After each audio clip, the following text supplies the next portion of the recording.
podcast for everybody watching. We are going to be talking about a philosopher. We're picking a philosopher every podcast, and we're going to be discussing their philosophy and the practical applications of that philosophy to modern day life. How realistic is it to really live like this? Well, do you know what? Actually, like the philosopher we're choosing is from 2,500 years ago. His name is Aristotle. And the whole idea is that, is something still applicable from that long ago today? Like he had lots of advice and it may not be the same kind of application, or you might not find it useful at all. So that's what we're going to talk about and see, is it handy for your life? I mean, I feel like his demo is totally relatable to me. You know what I mean? Mm-hmm. Yeah. Like, I think there's Aristotle in particular. From 2,500 years ago. Is that because you have such an old soul? Old soul. And I also like to carve things in tablets. Oh, you're real old school. Old school. Paper. These kids. Brilliant. So what attracts you, Brooklyn, to the older philosophers and the older type of world that we're talking about? I think what's interesting about them is that they didn't have all of the distractions that we have today, and their life was much simpler, so they had more time to contemplate these things. And I think it's interesting to see the things that they thought about in their free time, mm-hmm. and things that we don't necessarily allow ourselves time to do nowadays because we're so mentally busy with other things. So I think it's really cool to hear what people are reflecting on. And it's sort of like this insight into the human spirit of, I don't know, like, you know what I'm saying? Like, you really I think so. Yeah. What is this human in life really going through, and it's very relatable actually when you sit down and you think about, or you like learn about the things that they're talking about. You're like, wow, this person is just like thinking about the same things maybe I was thinking about in the shower. You met a really interesting point there that, like, they had more time on their hands because life is so busy these days, and we walk around like so there's like a lineage in philosophy. Socrates was first, and then he taught Plato, and then Plato taught Aristotle. So Aristotle's kind of like the grandson of Socrates. And Socrates said, beware the barrenness of a busy life. In other words, sometimes we go around so busy all the time, we forget to think, we forget to appreciate life, and we forget to reflect on how we should live or why we should live. So Aristotle kind of has that in him, and he says, you know what, actually just stop. When you're in the shower and a thought comes into your mind, don't just push it aside and go, that's fluffy thinking. You got to actually just stop and go, well, that's really interesting. Let me think about that a little bit, because our thoughts form who we are. Yeah. Or sometimes don't think at all. Like, silence the thoughts, you know what I mean? Yeah. Sometimes there's too many. Yeah. The thoughts aren't coming from an authentic place. They're really coming from the outer world, and that's when we get like really stressed out and things like that. It's like the difference between what's the word I want to use? I want to say authentic, but when things just kind of naturally occur from your heart, those thoughts, those inspirations, I think those are what we should focus more on. Instead of like, oh, I have to pay the bills, and oh, I have to go get cat food, and oh, I have to go to the grocery store. Like those things are coming from just thinking, Well, that's the difference between being like a machine that reacts to the world, or a reflective, conscious, authentic person who's acting in the world. Because sometimes when you think about, I got to pay this bill, I got to get that mortgage, I got to buy that car, I got to have those kids, I got to retire and have my pension. They're all reactions to what society tells us to do, as opposed to us actually motivating ourselves to be authentic and coming up with new stuff and original stuff and thinking for ourselves. And a lot of society sometimes buries us under work and buries us under things and makes us so distracted that we forget how to think for ourselves, and we just react all the time. And by the time we're finished, we kind of go, oh God, I'm like 50. I forgot to think for myself, and I don't know how now. Last time I Who did was am when I I? was a child. Exactly, and that's why a lot of people have midlife crises. You Yeah. know, they turn around when they're 40 and they go, "I forgot to be myself. I've become the career. I've become the job, the husband, the wife, the brother, the sister, and I forgot to be me." Yeah. Or So what explore is things, that? create who you could be. You know what I mean? Yeah, yeah, Uh, absolutely. Spontaneous is the word I was looking for. Thank you so much in the comments. Spontaneous authenticity. Yes. Is there any other I like kind? that. I think authenticity can come in another form. Some authenticity is like it's like a fine wine. You kind of put the grapes in, you kind of control them. You synthesize your authenticity and grow it like a garden. And that comes to probably the topic we wanted to talk about today, which is we are what we repeatedly do. So Aristotle always said that our thoughts form us, our habits form us. So he said that goodness is more of a habit than a thing, and you become your habits. So you have to be Yeah, very careful. So that authenticity is like your garden. What you grow in your garden, what you put in, will be what you reap as a result. So that's something that's really encouraging to think on. very true. I noticed this actually through my literal garden because I'm definitely the kind of person who's just like instant gratification. I want things done. Like, and if it doesn't get done, I'm super impatient or I get frustrated or stressed out. And I've been learning to like take my time and just like enjoy the process of everything. And just like I don't have to have everything done at one time. So I'll go out, I'll do a little bit, I'll come in, and it might not feel like that much, but like lately I've been looking around and I'm like, wow, actually, I'm starting to really see the product of the work that I've been putting in, and it's so rewarding Yeah. to see it develop itself in that way, in like that Mm. slow way. There's something more satisfying about it and it feels more sustainable because I know sometimes when I Mm. do things in a rush just to get it done, it ultimately turns out to be something that I don't really like it, or I think I'm going to have to change it or something like that. So um, yeah, just getting in the routine of doing something toward that bigger goal that I have in mind has just Yeah. been really great. And when you were talking about Hmm. the busyness of a barren life or the Hmm. barrenness of Or a the other way around. Yeah, yeah. busy, um, it's true. Like when I learned to slow down and start enjoying the process of getting things done instead of trying to rush through it, um, it's like I end up getting more done in a way because I, Mm. I don't know. It's like I see things through to completion. And so at the end of the day, I feel more satisfied than having a million things going on and nothing's really done. You know what I mean? Hmm. So Yeah, it's yeah. like it's more fulfilling. You're But moving. that authenticity, Yeah. yeah, but that authenticity comes a little bit more when you do move slower, because at least you're laying down the foundations of it a little bit more. So, like someone has said in the comments, it's very hard to maintain that authenticity. That's a really good point because authenticity is something that isn't very compatible with instant gratification. So, and society always it pushes us to have this instant gratification of you buy it, you get it, you deserve it, you need it, and it constantly keeps pushing us to do this. So when it's slowly laid down, and sometimes when you build the habits, the return on that investment is you get that authenticity, which is Yeah. fantastic. It's like Um, you're not operating off of impulsive. Um, yeah. Yeah, and so after a while, like it becomes effortless. mhm. Because when you are yourself, you're not putting energy. You don't have to put energy into it because there's no resistance. You're not creating a mask, or you're not creating a template of who you are. You're just being you, and that's really powerful because you have so much energy then to do on whatever you want because you're not wasting it on trying to be someone. You're just Mhm. being you.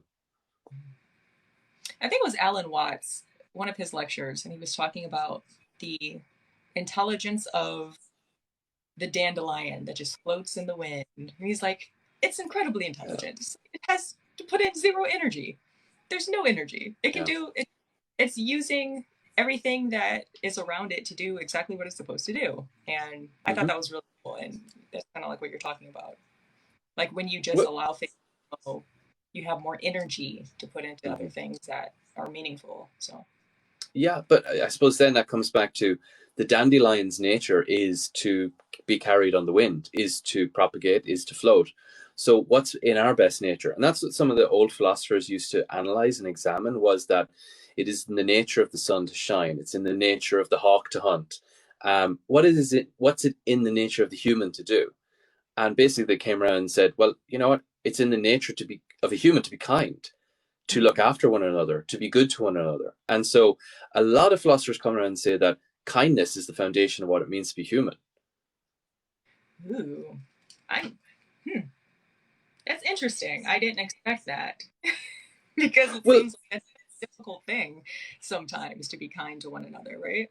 it is, but even like things down to like we might be, the scary big government and stuff, even down to like governments and states, it's all founded on protection. It's all founded on security. It's all founded on kindness. Even war is founded on kindness. In other words, we're going to war to look after our own because we're told to be kind to our families and look after our nation. We need to go to war with someone else. So it's all down to kindness.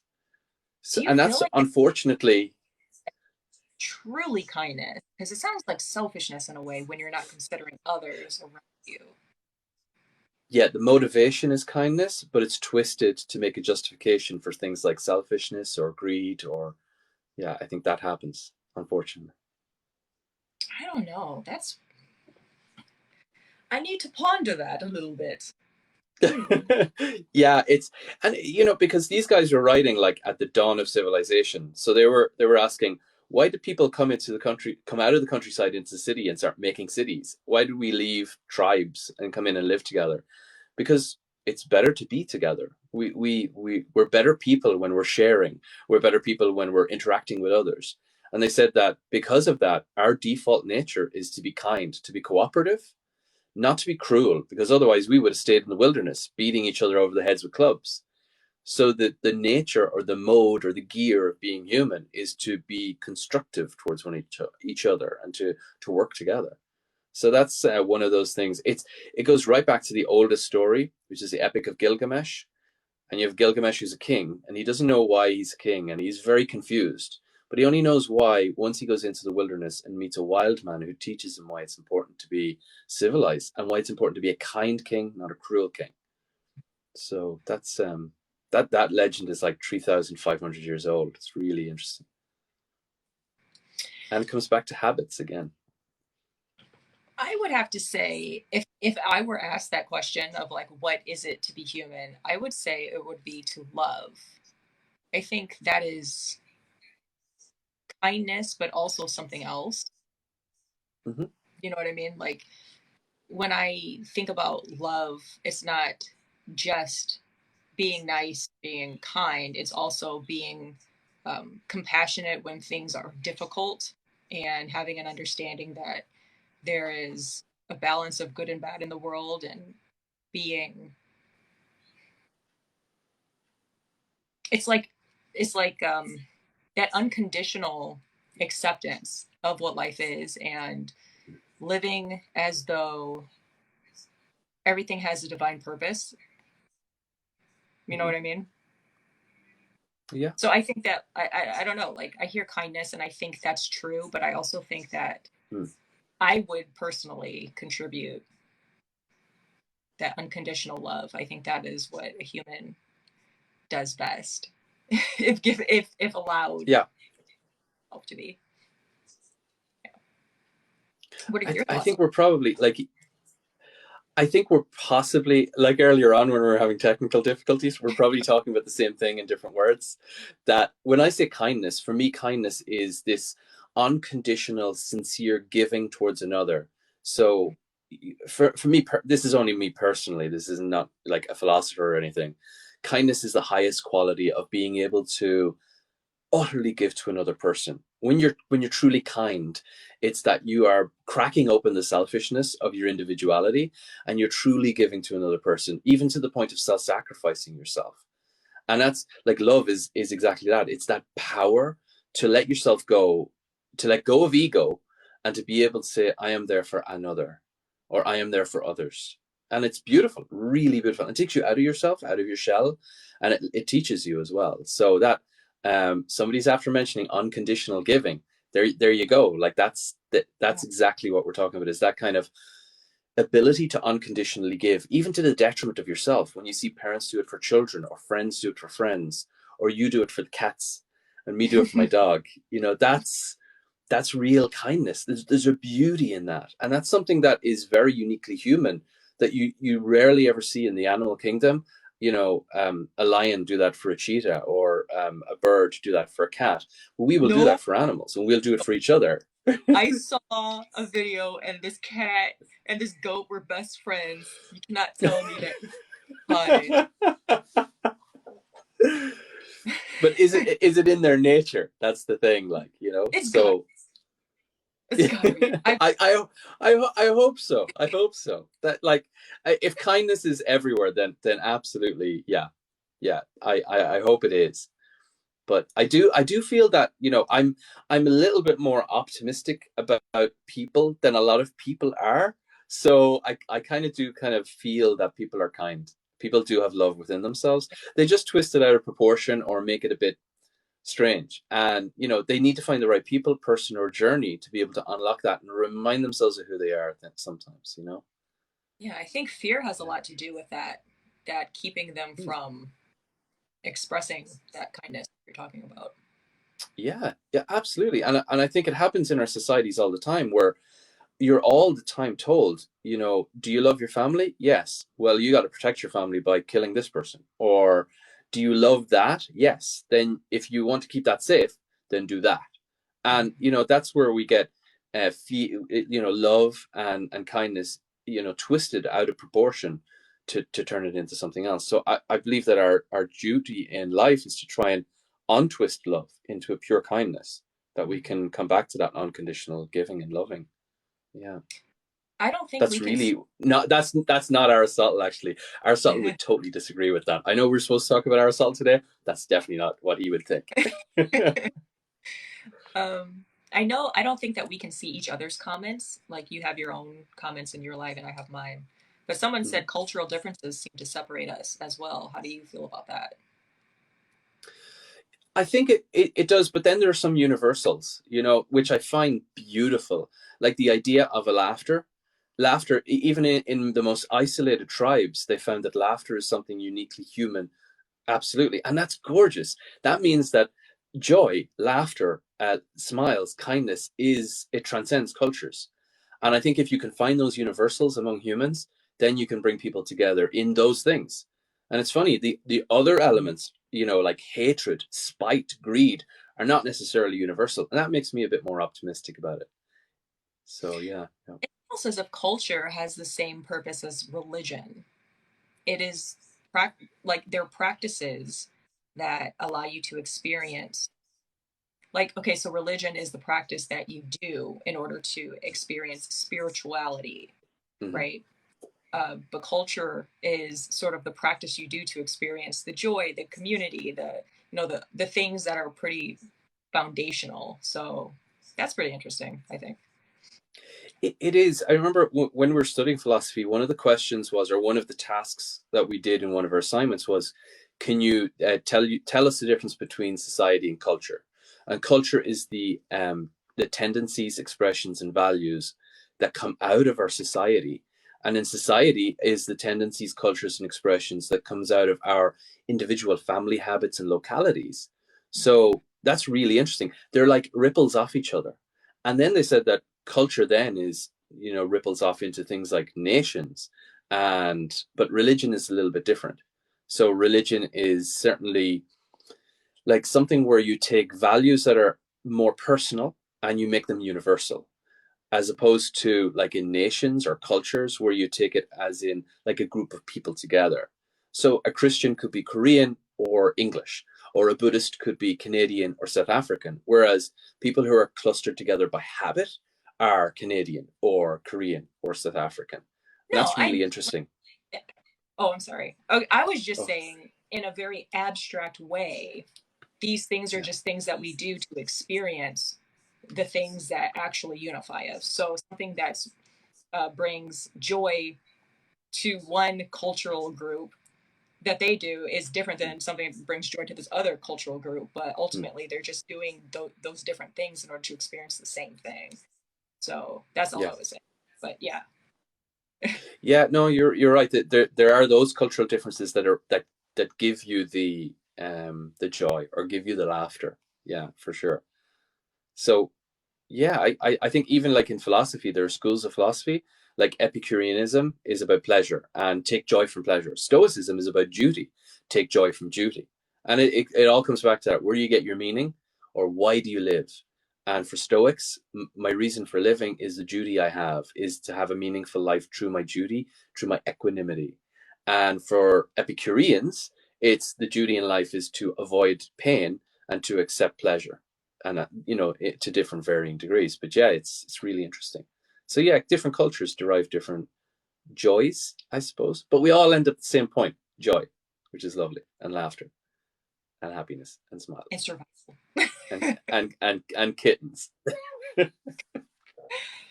um, Bringing it back to Aristotle, you are what you Hmm. repeatedly do. What is something that you feel like you have repeatedly done in your life that has made you who you are? Oh, that's a tough question. I didn't expect that.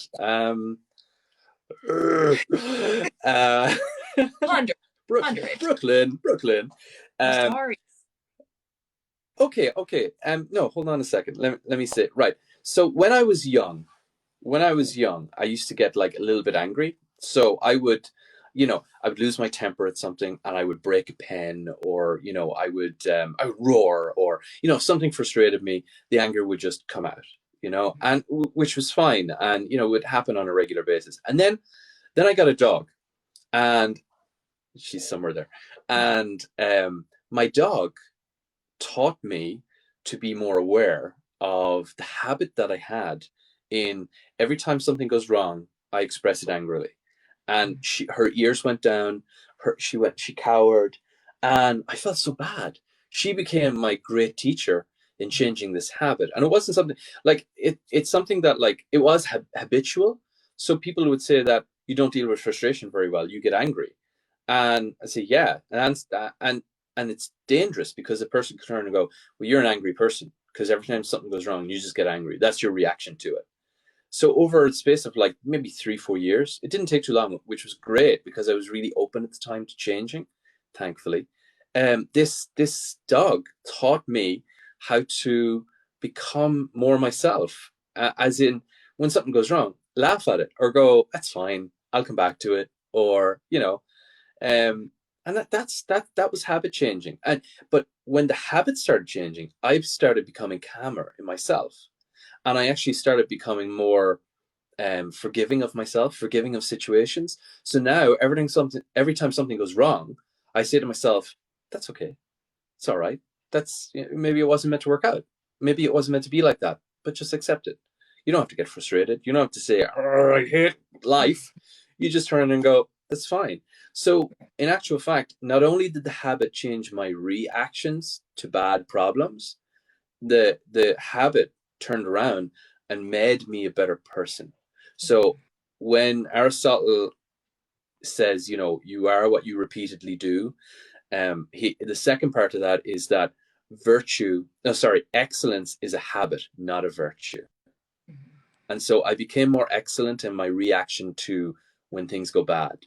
So it was a habit that changed my life for sure, thanks to my dog. Yeah, that's awesome. That's beautiful. It was nice. Thank my dog Muffin. Yeah. Muffin the guru. Yeah. There's a commenter here who said about rebalancing and virtues can be practiced. And this person is exactly right, that you can rebalance by practice. And it's all about um, saying, and it's about going, what's the kind of person I feel I am, or what's the kind of habits I want to make me into a better person, and you start practicing them, and the more you practice them, the more you become them. So you don't, a person who is an athlete is not instantly, you don't just say, I am an athlete, and that's it. You're not a noun, you're a verb. You have to do it and practice it, and over time, you will become an athlete. And I believe that that's definitely something that can be done. You can become anything you want, but it takes habit, it takes time, and sometimes it takes effort, but not if you're on the right path for yourself. And that brings us to another Greek idea of eudaimonia, that if you're on the right path for yourself, it's natural and it doesn't take as much effort because the universe is speaking back and saying, actually, this is what I want for you. So there's no resistance. It's great.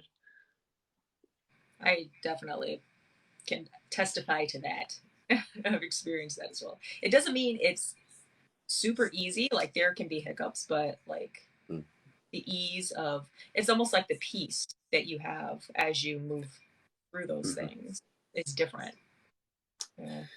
Yeah, yeah. I think one of the other things was, so my master's degree was on a different philosopher, but it was on this stuff, and so I did some interviews about relationships. So I would interview people who are in relationships at different stages across weeks, months, and years. And the idea was that you treat people as a noun, not a verb. Then you lock them in. You say, Brooklyn is that object to me, so she has no room to grow. So, for example, if you're, I don't know, like if you're in a relationship and someone says, he is my boyfriend, that's locked in now. And there can be no room to change. And a lot of relationships, one of the biggest things that we found in studying this was that people don't allow themselves room to grow and change in relationships, whether it's parents and children, brothers and sisters, and there's always this 9 times out of 10, one of the most negative things thrown out in counseling sessions is, oh, they changed. But of course they change. We're always changing. We're always growing.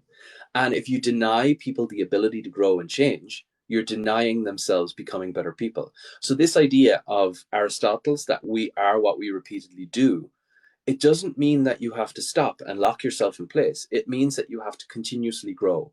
But also you have to allow others to grow, because we're verbs, not nouns. We're not things. We're people. People are processes. We're journeys. If you don't let others grow, then you yourself cannot grow. It's like it Yeah, has to. Yeah. I'm really passionate about that. Like and I think it's something that particularly, and I feel very sorrowful in I see couples who don't do that, and they see a person that they love and adore, and say, I love that person so much.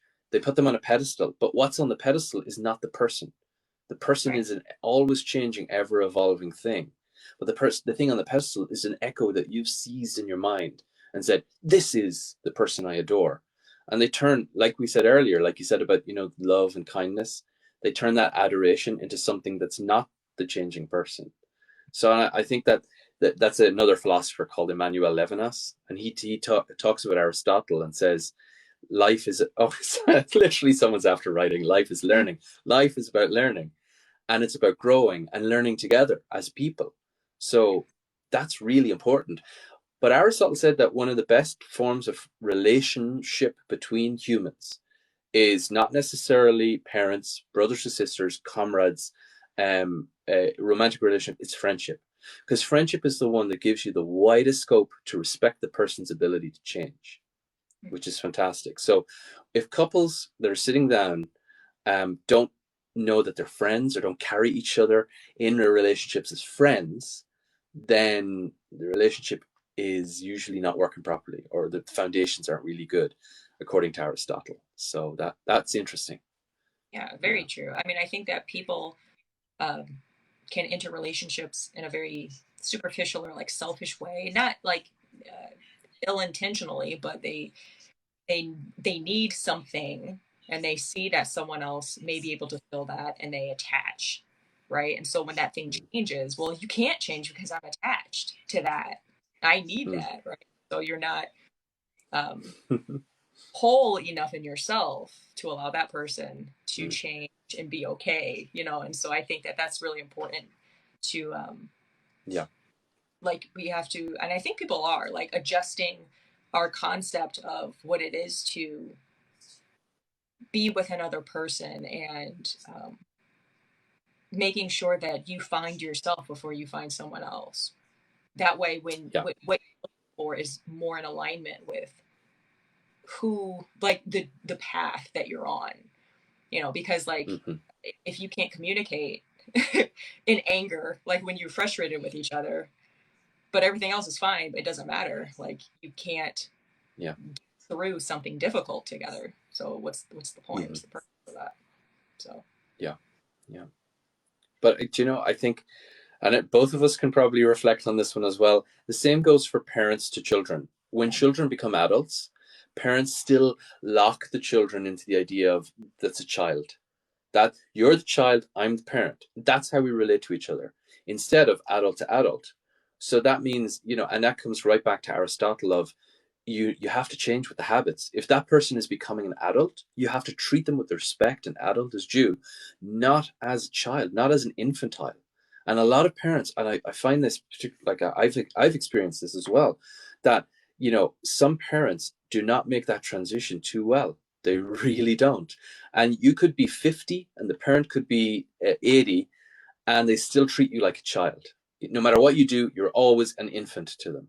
And that's really difficult, not just for the son or the daughter, but it's really difficult for the parent as well to try and to make that transition and go, well, okay, I got to respect this person. I got to. yeah, And I was very lucky. I lost my dad a couple of years ago, and I was very lucky to be able to actually have that conversation with him about the transition from seeing me as a boy and his son to seeing me as a man and a friend, which was a radical for him. He said it was a really tough thing for him to change because it was breaking habit. His habit was to relate to me as a child. He had to break that habit to relate to me as a friend because I was now an adult. So again, that's right back to Aristotle. We are what we repeatedly do, and what he was doing was treating me as a child. And it changed because he started treating me as a man, and he became a friend to me instead of just a dad that was more distant. He was a dad who was a friend. And the depth of our relationship after that was fantastic. Yeah. I think that when I hear, you know, like your habits, most people think of like routines, your day-to-day activities, but I think that there's a deeper habit that we have, and like what you were talking about with your anger, it's like this, the quality of your character is a habit. And I think that it's one of Mm-hmm. it's like the biggest habit to focus on, because that's the one that,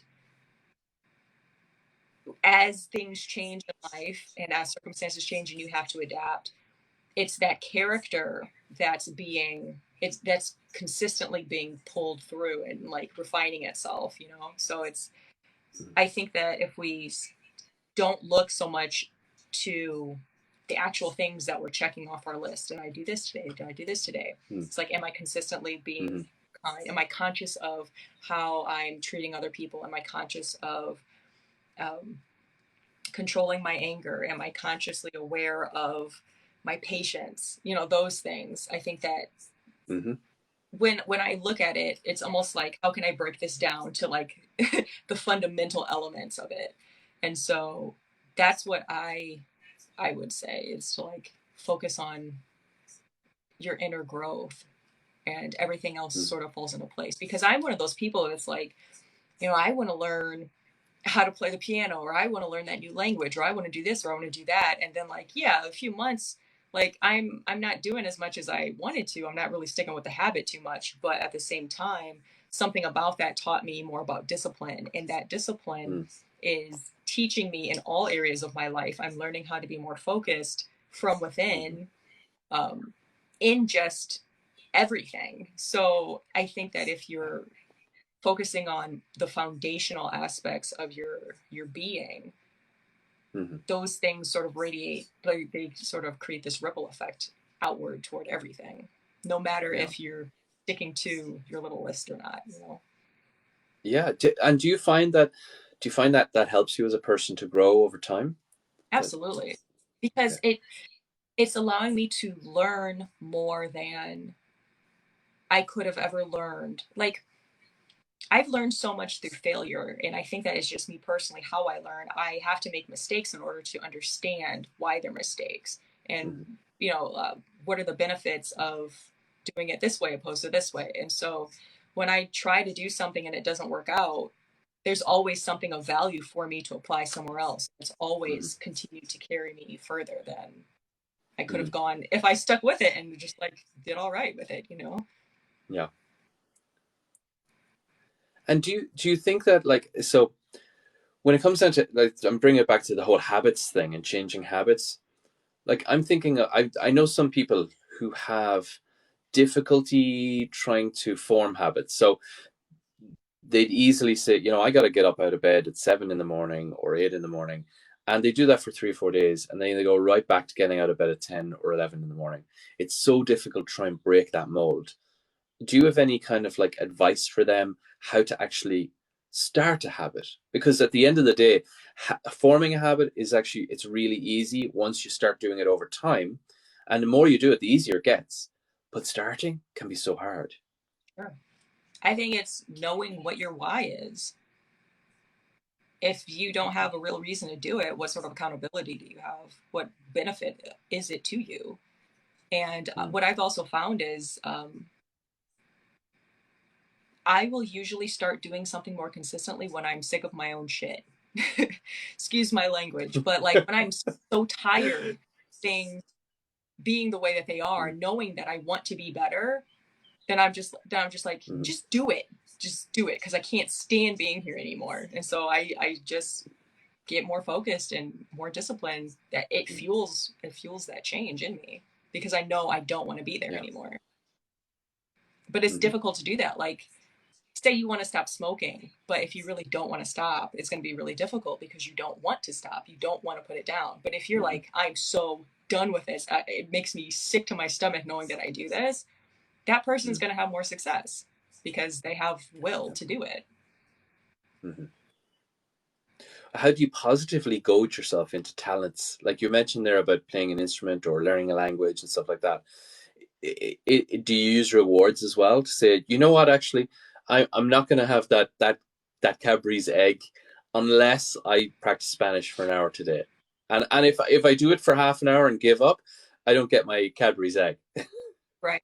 No, the things that I choose to do are things that I actually are interested in. So it's like doing it is the reward. It's relaxing to Okay. sit and do it for a little bit or, to play a little bit.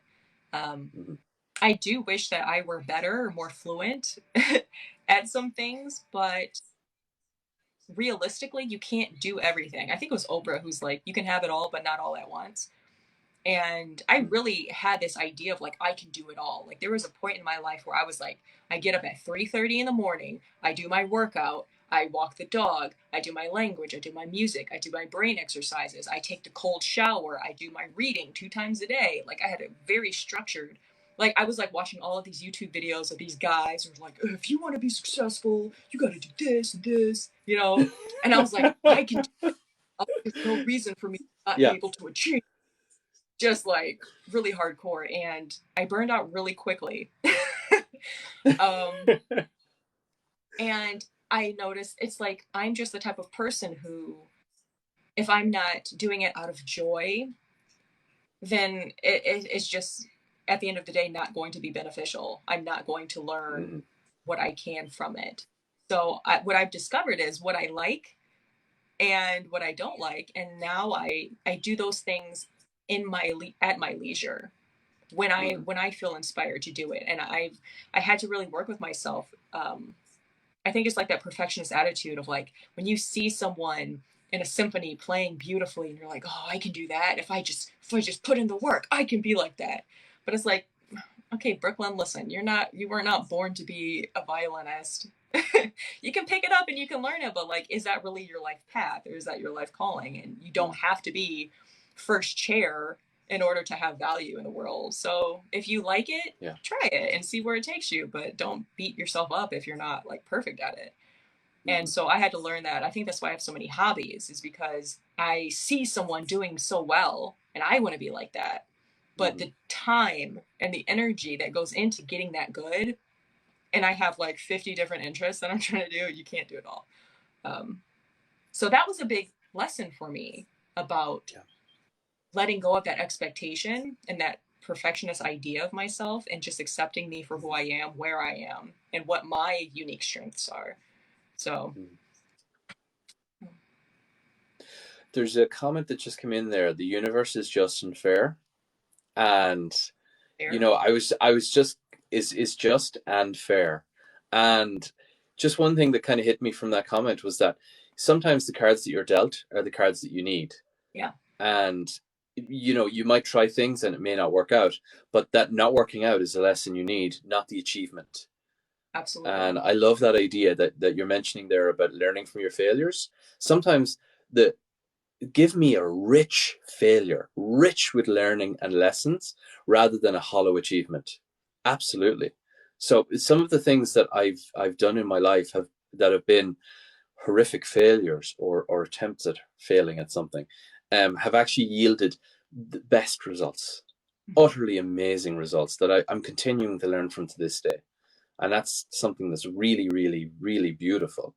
The universe does deal us particular cards or deals us particular a path for us, and we're free to react to that path as we go, and that's we're shaped by our experiences how we react to that. But I still do feel, or I think that those those failures are more rich and more meaningful and deeper than really the idea of having a perfect achievement in life. Yeah.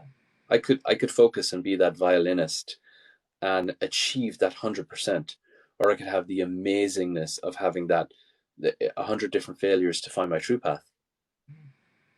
I love that idea, really Yeah. do. Mm. Have you ever met someone who's never really gone through anything very deep or hard? Emotionally, like they I don't know. I have, I and have, yes. like I don't know what to say to you. Like, how you can only meet someone as deeply as they know themselves. It's just so Yeah. interesting to Well, actually, okay. no, good. So I have a friend. Well, not a friend. I have a guy I went to school with, and I'm sure he'd be okay with me talking about this. I certainly won't say any names or give any connective material. But he always wanted to graduate from school, get his degree, get married, get a career, get a pension, and then relax and die. And he said that that's all he ever wanted to do. And I caught up with him about maybe 5 years ago. I asked him how he's getting on. He's fine. He got his career, he got his marriage, he got his car. He's halfway through paying his mortgage off, and his pension entitlements are really good. And I said, "You've told me what you're doing, but not how you're doing. How are you doing?" And it's like he didn't understand, and he said that. He said, "I don't understand." I said, "No, but like, how's life treating you? How are you getting on in life?" And the whole reaction. It was just I was digging, but there was nothing there. Like he's a lovely guy, and I think he's found his path that he wants, or the path that he needs. But maybe sometimes for some people, their destiny depends on their choices. Thank you. That's a comment. Someone just put up their destiny depends on your choices, and his choice led him to that path. And he said, "No problems. I dug and dug to an annoying point." And he did say, "Daniel, you're still a really annoyingly deep person" at the end of the conversation. And I took that as a compliment. And he did smile. But yeah, I said, "You are an annoyingly shallow and fulfilled person. You seem really happy in the way I would never be happy. So fair play to you." Uh, ignorance is bliss. Totally. And he's quite happy in that. That's interesting. Uh, Gosh, I was gonna say something else. There was something really good um, that we brought up before, and it'll come back to me if it's important enough. Um, oh, it was good too. All right. I don't know. If it was meant to be, it will come back. But you mentioned we're talking about like when people have time on their hands. Back in the day, when people are writing all these philosophies and things, they had time on their hands, and that is true. I found that sometimes when I take time to reflect. So I went to Greenland for 2 weeks, and I went into the wilderness, and I just thought, I was in my own head for 2 weeks. No internet, no electricity, no toilets, no nothing. And then I as well, a few years before that, I did the Camino de Santiago in Spain, where you walk across Spain for 6 weeks, like 30 kilometers a day. And again, it was incredible. And I came out of that going, I'm so happy. I'm so myself. I really like jumped stages to find myself. And funny, Greenland was really interesting because it was jumping stages to realize there's no stages. I know we call it the human race, but it's not a race. We all end up in the same box at the end. It was your stepping off. Um, exactly. It was like, oh, so that's what it's all about. Okay, that's fine. It's not a race. It's fine. So Awesome. that's really, yeah, it's pretty awesome. But it also made me a lot more empathetic, not sympathetic. That's really important because a lot of people who are into like self-development or spirituality, they all talk about these planes and where are you, and it's this obsessional like measuring where you are as if there's like Did you get an a ladder you Eric? have to climb. Is that? No, I swear I didn't. I heard At it. top of the morning to you. No, I've got nothing but an Irish accent. Diddly eye. Sure. How would I have an American accent? Okay. Carry on then. I'm gonna make a note here. We'll have to look through the recording on this. So yeah, people do. I'm gonna have to resist doing it. People do this like measuring, like, and I do have this feeling like there's some like particularly like I've had a lot of experience with Buddhists. So I went and lived in a Buddhist monastery for a few weeks, and you do get that. You do get like, for example, some Buddhists will go like, "How far on the path are you?" I'm like, "But it's a path. It's not like a ladder. It's not like a corporate thing that you're at this level of the building." And in spirituality, I meditated so hard. I have the top corner office of enlightenment. That is not the way it works. The way it works is that we're all in this journey together. Whether you are the guy I was talking about earlier who doesn't want to go any deeper, or whether or not you're the Dalai Lama, both souls are on the same journey in the same world, living the same life together in this world, and both are due the same amount of empathy and kindness and love that we can give them. I think people have this misconception about enlightenment, and they think that once you reach this point, there's nothing left to learn.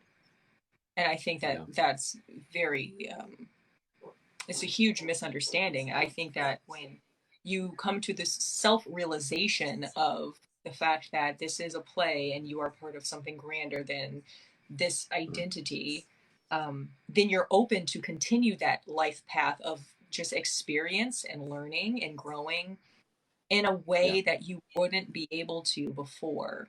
Like you're no longer limited to ideas and the mental things that you've picked up along the way. You're able to put those aside and really go within and interpret and process those things on a deeper level and come out with something that's truly of value.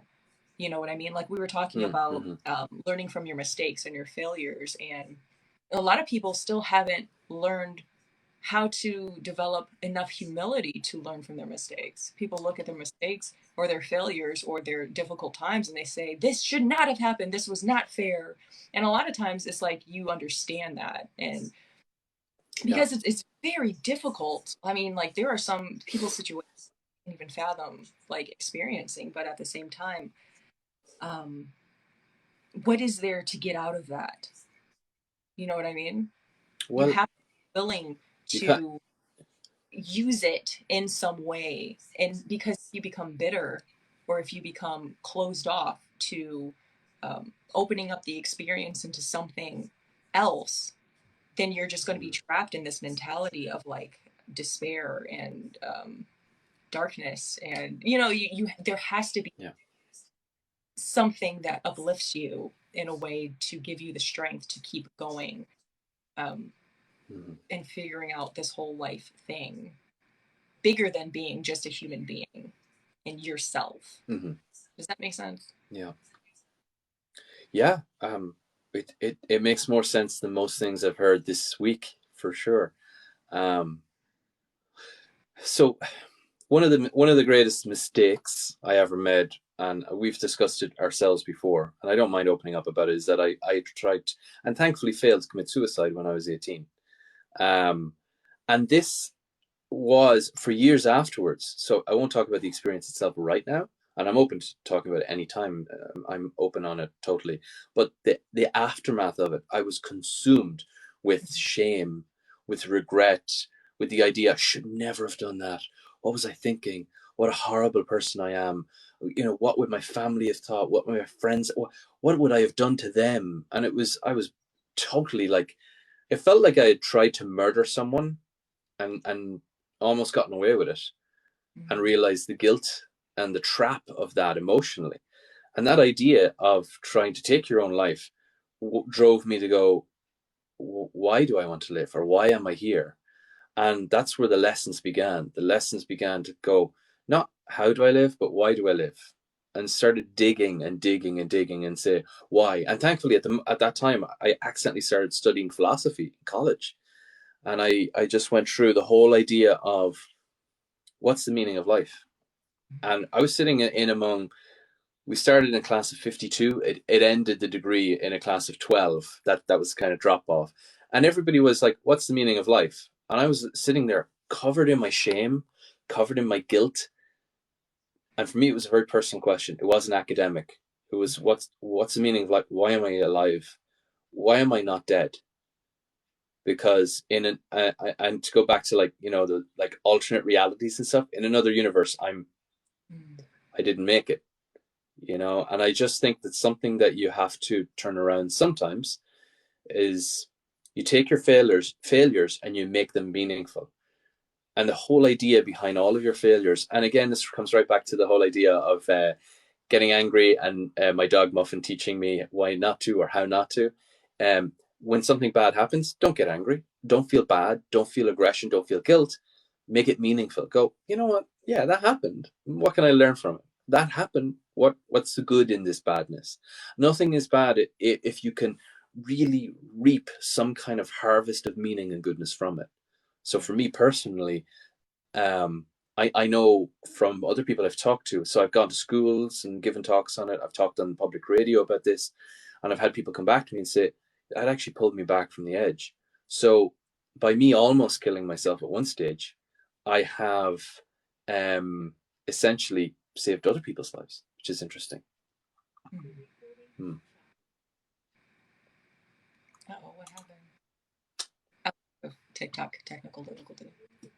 Yeah, yeah, we had a little hiccup technically. So yeah, but yeah, so that's yeah, that's kind of that. Yeah, it's well, first you were like accidentally start studying philosophy. No accident at all. That doesn't sound like accidental. No, no, yeah, yeah.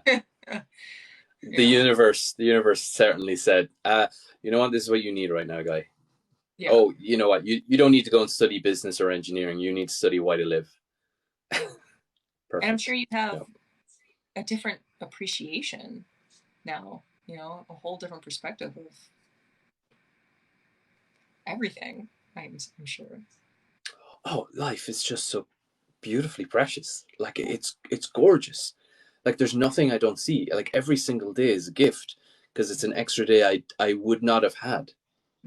And that's what it's all about, is that, and again, it's about the habit thing, is that you can put yourself back on track and have a lovely life by having those healthy habits and saying, you know what, today I'm going to be good. Today I'm going to be kind.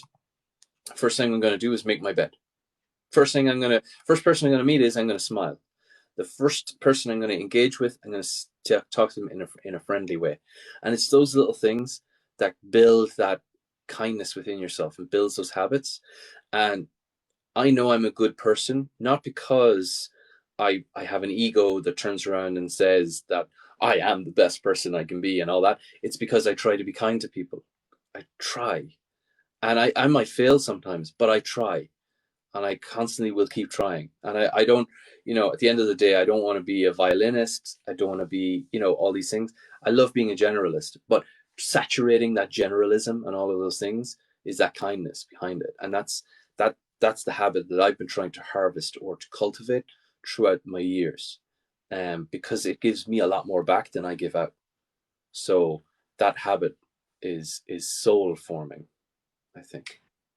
It almost seems as if the real habit, the only one really worth cultivating, is the story that we tell ourselves about life, right? I mean, like when you think about the type of experience that you want to have and the type of expression that you want to be in the world, you Mm-hmm. are you have to consistently be that. That is the storyline. And so you say these things like, I'm going to smile at the people that I see, make sure to make eye contact, make sure to say thank you, make sure to make someone feel valued. That is a storyline of this character that you're playing through life. And that's sort of that character, or that self-development that we were talking about earlier. So it really feels like Aristotle, if you wanted to apply him to today's life, it's like work, practice that ultimate person that you see yourself, that you know you can be, and integrate that Mm-hmm. story into your life. Be that every Mm-hmm. day, every conscious moment. It is a choice. Yeah, it's something we'll probably address in another a session. It's about authenticity. So there, 20th century philosophers really tackled this. So that Camus and Heidegger were the ones that really talked about personal authenticity, especially Camus, because he said, if there is no God, there is no meaning. Laws don't mean anything. States don't mean it. You know what? Life is meaninglessness. But how do we be authentic in that? How do we do this? And that's a whole other session. But Aristotle only touches on it and says that we get our authenticity by reaching, as you say, those habits that give us the path we need to become ourselves.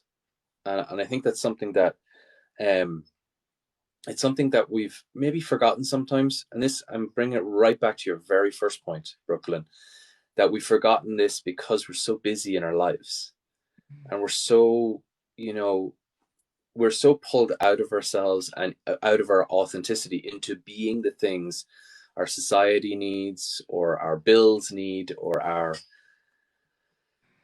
others need. Yeah. That's why we need this space in life. I think that everybody should be given a year to have a break, a paid year to have like a retreat, and say, you know what, for your own well-being, I'm going to give you a year out. There you go. Yeah, I think that would be very helpful. Find yourself. And I think if people did that when they were like 19 or 20 as well, you'd have far more productive workers, you'd have far more contributing people in society, you'd have better mental health if people were given kind of these like authentic kind of retreats to support them in their own development as a person, instead of just, oh, you finished school, get into a job. Oh, that job, you go up on the ladder. Oh, next on the ladder, get your promotion, be successful. Instead of actually going, who are you? Find the why of why you're doing that, not how to do the job better. So maybe I'm not Summer, explaining myself properly, but no, yeah. I think you Hmm. are. Um, I have a comment that says not many people have the courage for it, and I think that's also very, very true. It's something you have to really be ready for, and Hmm. want, and intentionally, you know. Yeah. Um, Oh, it's Heidegger especially talks exactly about this. That he says most people will be too terrified of their authentic selves to embrace it, because sometimes your authentic self means walking away from the expectations you've put on yourself as a human being. So some people, when they hit their midlife crisis, they say, I'm in love with this person. I no longer want this career. I no longer want this job. And they walk away from it. And people call that midlife crisis, or, they fell off the wagon, or they went wild. Maybe they found themselves, or, maybe they're trying to find themselves. So Yeah, I don't know. I don't know. But Did I yeah, lose that person is right. That person's totally right. It is terrifying. Sorry. So in the comments, it's like I'm trying to read them, so I apologize. You already and know. this is my first TikTok live, so I'm kind of like I'm trying to do both, and I'm a man. I can't multitask. So And then listening and looking, listening, trying to make sure, but I'm missing some things. I think I may have taken something out of context, but there's a lot of stuff here. So we're just gonna keep going with the conversation, but I do apologize if I did. I'm not as successful on TikTok as Brooklyn folks. So I have a dedicated few commenters here. So thank you so much. Particularly Hey, one who's really giving really good comments here about mentioning about. Well, I've mentioned a few of their comments throughout, so they're really clued into the conversation. Thank you so much, hey, yeah, let's take a person who moment. you are, Nikola Thank Tesla. Yeah, us. It's an intimate yeah, crowd over absolutely. that makes it better. You know. Yeah, definitely. It's more of a conversation then. Okay, so Actually, just to give a bit of context, sorry, Brooklyn. Yeah, so Brooklyn and I have never met before. We're TikTok friends, essentially, but we have very common interests, very common values. We just kind of clicked as friends, and we knew that we wanted to do something like this on a regular basis. I live in Ireland, and Brooklyn is, let me get this right, an Ohioan? that's correct. Is Ding ding. yeah, okay, so not Ohioan. Yeah, so from Ohio, for those non-Americans who don't know what Ohioan is. Don't worry. So yeah, We don't need. fantastic. Uh, Most of America doesn't know what it is. They don't want to know. Space between Los Angeles. that great black gap between the Yeah. two that nobody knows what it is. Yeah, the blank on the map. I find that really bizarre. I know we're a bit off topic here, but anything between like the Rockies and Appalachians is just Midwest. It's like that's it. It's just there's got to be a lot more there, and I've never been to the United States, but I'm so curious about that the middle section because like there's got to be so much more, guys, than just East and West Coast. No offense to anyone here from East or West Coast. I mean, yeah, it's Midwest, and then it's like the Southwest. I don't know what like Montana would be considered. That's West. I honestly look. You're asking an American. We don't know. I don't I have know, but some. I have someone. I have someone here from Serbia, and I have to say, like, up Nikola Tesla. That's fantastic. So thank you, Serbian, who's here. But yeah, no, it's we've this comes right back to what we were saying earlier about these universals and things like that. Brooklyn and I have never met.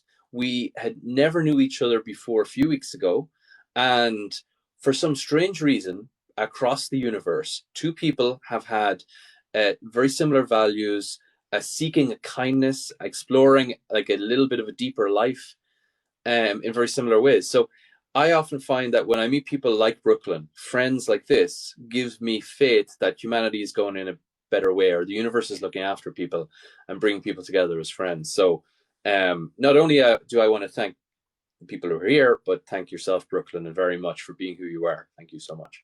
yeah, likewise. Absolutely. I expect nothing less from the universe. The universe is always bringing me wonderful, amazing things, new opportunities, like-minded people. The universe is always And surprised. chickens. Oh. All right, so I have a Don't comment. forget your chickens. Oh, I'll yeah. never forget my chickens. Someone's like, some people are born to suffer. Eric, I don't know if you're being sarcastic. Are you being serious or not? Before we go dive into this, because I think it's an interesting thing. Some people Can are I? born, Is it? Can I ask Eric? Is it Eric? Yeah. maybe Okay. So the person. for the Oh. recording. I don't know. Oh. Yeah. I did it. But the person who made that comment, like, There are some people that I've met who are like, they're such begrudgers of happiness. Like you could, like there's some people I meet and I'll say, yeah, how are you? Isn't it a gorgeous day? Oh, sure. The sun won't last. Yeah, I know, but it's gorgeous today, isn't it? Ah, sure, it just teases you the way it's sunny, like. And there's a guy, Tommy Tiernan, and he has this fantastic expression. He says, "Some people say life is too short, but in the wrong company, it's too long." So I kind of sometimes agree. Some people kind of begrudge this happiness, or they're real begrudgers. Yeah.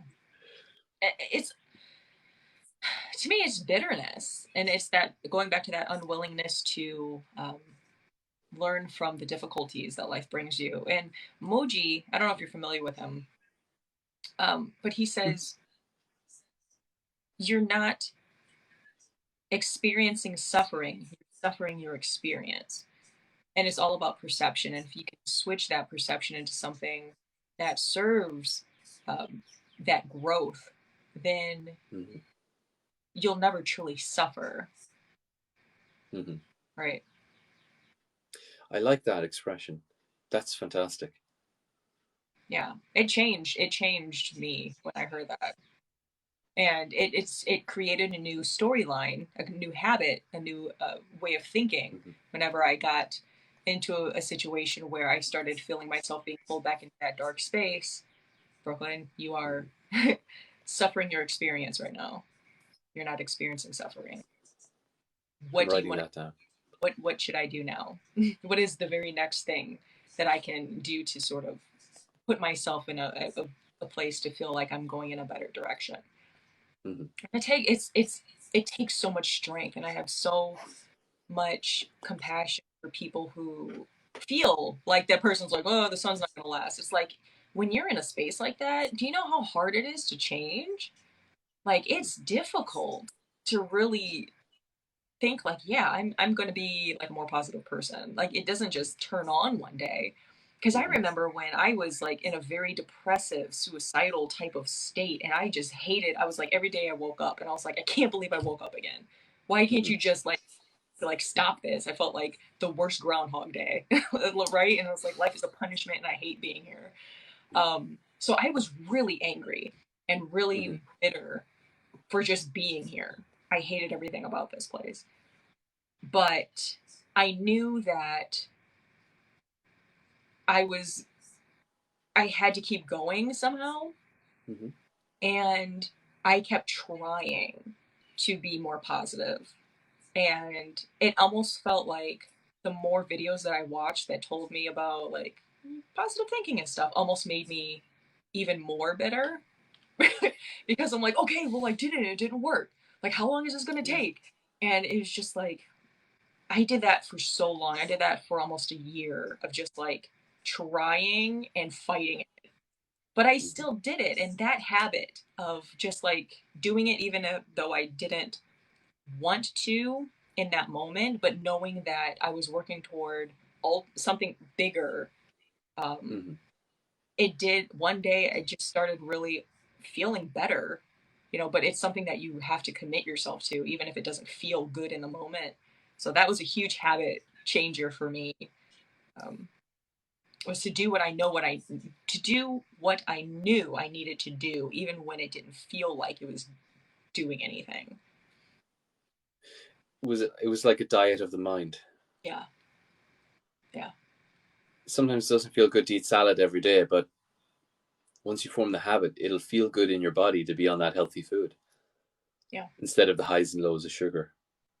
But you're the coach you said by Muji, you're not experiencing suffering, you're suffering your experience. There's a gentleman who, um, because sometimes people will say, oh, it's easy to say, when you're comfortable and you have a comfortable life and you don't really experience true suffering. But there's a gentleman who wrote, and I can't for the life of me remember the name of him. It will come back to me. But he experienced the concentration camps. He went through them. He wrote a book afterwards about meaning and about life, and he touches on this. That he said that the people who experienced their suffering, who went in there and experienced some of the most horrific life that any human has ever endured, um, came out of that saying that the meaning of it kept me alive. Saying that, you know, I'm experiencing my suffering. It's really important that I make this meaningful. That kept me alive. And he said that regardless of what people believed in, it didn't have to be God. It didn't have to be, if they believed in hope or believed in each other or believed in, it was people who believed in something, believed in the experience that they were going through meant something. That belief kept them alive. That was really, really, really important. Yeah. You know, something that I find difficult is that you can come out on the other side of something like this with a really beautiful, profound, even perspective of life. And then when you share that with someone who is going through what you went through, it comes off as um, insincere. Like, why would you tell me like that? You know, like you don't understand what I'm going through. It's easy for you to say you're happy, you're not miserable like me, right? Um, what would you say to someone like that who is going through something difficult that you've already been through? Like, how would you encourage them? Because it is hard to hear something like that from anyone when you're in a dark space. It is like, and I think the example there, again, to go back to the example of I've talked to people who are feeling suicidal and trying to talk about where I was. And it's very difficult to talk to them without coming off as almost patronizing and saying, you be fine. I've been through this. And the important thing is to do, first of all, is say, I have no idea what you're going through. We might have gone through the same thing, but you're you and I'm me. It's a totally different experience. So I am going to respect the individuality of your experience. And by doing that, I'm going to ask you, because at the end of the day, and I think this happened after the Columbine massacre in America, they interviewed lots of people and said, you know, if you could say anything to the kids, what would you say? And they were like, I said this and I say that. And funny enough, it was Marilyn Manson who was interviewed, and they said, what would you say to the kids? What message do you have to say? And he said, I wouldn't say anything. I would ask them. They need to be listened. You know, and at the end of the day, again, it comes back to empathy and sympathy. Is that when you're trying to sympathize with someone, you're kind of looking down on them. You're kind of going, I know how you feel. I know where you are. And you're letting your ego infect the ability to be empathetic and be compassionate to them, because you're putting yourself on this pedestal of, I'm solved, I'm sorted, I progressed beyond where you are, but you know, I'll come back and give you a hand. And it's almost like the emotional version of the Westerners who go over to an African village to do a week's charity work, take the selfies with the people in the village, and then leave. That's like, why were you really there? And you got to question yourself on that sometimes as well, because at the end of the day, you have no idea what that person's going through because they're them. I could live every minute of every day as they lived. And still have no idea because they're individuals and unique, which is beautiful too. But sharing, I think it's about sharing in a compassionate, dignified, respectful way, and making sure the person knows that they have their own journey, which is unique. But if there's anything they can learn from my other unique journey, I'm here to share it with them if they can learn from that. Yeah, offer That yourself. that's really, yeah, yeah. I Yeah, just, yeah, compassion is key. Compassion is key, because compassion is humble. Compassion is not arrogant. Compassion is not patronizing. Compassion is something that says, I'm lower than you. You are, even in what you feel is your detrimental depression, you are so important to me right now. And I want to hear you and I want to be here for you. But I have no idea what you're going through, nor will I ever. Doesn't matter. I'm here for you. Even if I never understand you, I'm here for you. And that's really important for people to to hear when they're in that dark time, it because it really makes is. them feel like they belong. Yeah. It's like giving people the space to have their experience without infecting it with your influence. Yeah. That's love. Yeah, totally, totally. And again, there's that philosopher Levinas, who's probably my favorite philosopher. He talks about interpersonal imperialism. And he says that sometimes the ego disguises itself as charity to help others because it wants to colonize, and it wants to go, I feel good about myself now. Yeah, you know what I did? I just saved a person from suicide. I'm an I grade. Well, you did for the wrong reasons. I mean, fair play to you. You did, but at the end of the day, did you do it for the right reasons? So that's really important. The most important thing when you're kind is to do kindness for no reward in itself whatsoever. So one of the habits that I do is I do once every month an act of unknown kindness. So I don't tell anybody. I won't even give examples. So it's just something small, something random, to a large or small degree. Nobody will know. The recipient doesn't know that I've done this, because it's really important that nobody knows. Otherwise, the ego is taking a reward for that. I need nobody to know that that was done in kindness, because the ego takes it. And that's really important to practice that. That's great. I'm glad you brought that up. I just wanted to mention, for no reason at all, I take my money in 20s, 10s, 5s, and 1s. If you're, if so, 20s, 10s, 5s, and 1s, is it? Yeah, perfect. US dollars. Your chicken coop, if it's moved to the other side of the garden for you tomorrow, that wasn't me, I swear. Gosh. But that's important as well, because it makes you feel belonged as well, that you're making a difference in a selfless way, because it makes you feel a little bit more belonged in the world. Yeah. Because I think that when you're acting out of the trueness of the kindness, love, that's when you get the the fruit of that. You know what I mean? That's when it bears the fruit. Because if you're doing it in a vain way, or like from the ego, it doesn't really teach you anything. It doesn't really move you in a way that it would if you're showing up um, wholeheartedly, I suppose would be the word. Mm-hmm. I would, yeah. Actually, I learned this. Oh, sorry. Go ahead. Oh no, go ahead. No, please, Moji. Well, he had this example, and he's like, you can sit there and meditate, Om Namah Shivaya, and still be thinking in your head, oh, I'm Om Namah Shivaya better than everybody in here. Like you're not really in the meditative state. You're not really focused on getting deeper into yourself. You're just there to show everybody how good you're doing, and so like that person, if you have that going on in your head, people may look at you and say, wow, look how far along on his journey or whatever he is. But at the same time, you're not going anywhere, and it's for you. Yeah. So what difference is it? Just like it's a waste of your time. Sorry, that's all I wanted to say. That's a good point. It's a good point. But what I find fascinating is that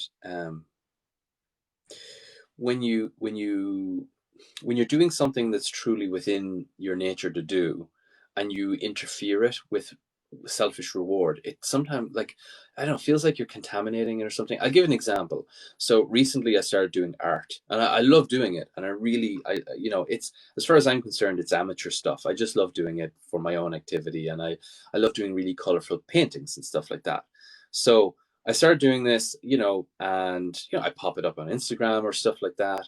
And that's fine. And it's just to kind of brighten people's days and say, that's fine. This is, you know what, here's a lovely fox, or here's a pig, and here's and have a smile, that kind of thing. And so that's fine. And I'll sit down and I'll gladly do an hour or two of art on a Sunday morning. And then a person asked me, can you do a piece for me? And I'll pay you. And we're like, and I said, yeah, sure, no problem. What are you looking for? I'm looking for whatever it was. It was like a hawk or something like that. It was a particular animal, but immediately I couldn't do it, Brooklyn. Like, I sat down, and for me, it was like, when you're doing something that's kind of like, that's coming from a creative spot, or coming from like, I like to call it like a soul spot, it's like the universe is going through you. You're an instrument of it. And to interfere with that to get a reward, the inspiration just ran dry. Like something that was totally natural and normal. I could just sit down and immediately just do a painting for weeks and weeks and weeks. The minute someone says, I'm going to give you money for one of them, I tried to do it. I couldn't. I just couldn't. It was remarkable. And I talked to a few different artists who I know who are professional artists. And I explained this to them. And they said, yeah, this is something that does interfere with your art, particularly when you're doing commission pieces, because you're no longer doing it for art and art's sake, you're doing it for reward, and it interferes with creativity. And I think that comes right back to the kindness thing, that true kindness is done as an act in itself and not as an act for a reward. So the people who go and do charity and they do it to gain reward and recognition, or the people that donate money, so they can claim it back on tax or so they can get in the newspaper, at the end of the day it will come back to them and they'll say, you know what, I don't feel like I did a selfless act. I did it for a reason and I don't feel good about that. And I've heard that one or two occasions from people. That's why for me it's always really important to try and divorce. And now the ego can't be removed totally. It's part of who we are and our makeup as a creature. But to try and divorce the ego from controlling these elements, or make sure that something is as pure as it can be in the doing of it. And even if a person never truly reflects on themselves and say like, oh, I wish I feel bad about that or whatever. It's the fact that they'll never have that experience of doing it from that truthful place, that soul spot like that. So it's um, robbing yourself of that opportunity of that experience. Mm-hmm. Yeah, absolutely. It does. There's nothing more fulfilling than being able to be kind for no reason other than itself. It's really beautiful. And I can't emphasize that enough. Yeah, ironically, you're getting reward, but the reward it's internal. It's not dependent at all on anyone's recognition, on anyone feeding your ego by going, "Well done, you're a great guy." The fact is, you do it and don't tell anyone. It's like a gorgeous secret between you and existence. And you go, right, that's nice. You've contributed to the world. You've helped your world become a better place. Therefore, you've helped another and you become better with no reward whatsoever. That's really nice. So that practicing that virtue is, or that habit, making that into a habit is really nice. Yeah. So even if something, oh yeah, sorry. Say what you're gonna say. No, even if it's something small, like when you put the coin in to get the trolley for the supermarket, when you return it, leave the coin in and just walk away, because the next person's going to get the trolley for free. That kind of thing. Small, could be small or big. What were you going to say? I was just gonna ask because I had sort of this reminder of what you're talking about the other day with my kittens. Um, I was like cleaning all their litter boxes and fed them and gave them water, watching them play. And I was like, I just want to cuddle them, but they don't want me to hold them right now. Like, they're in like, I want to play with each other. We don't care about Brooklyn. And I was sitting on the floor like with a toy, like an idiot, right? And they're just totally ignoring me. And for a minute I felt bad. I was like, I do all this stuff and I take care of you and you guys don't ever love me back.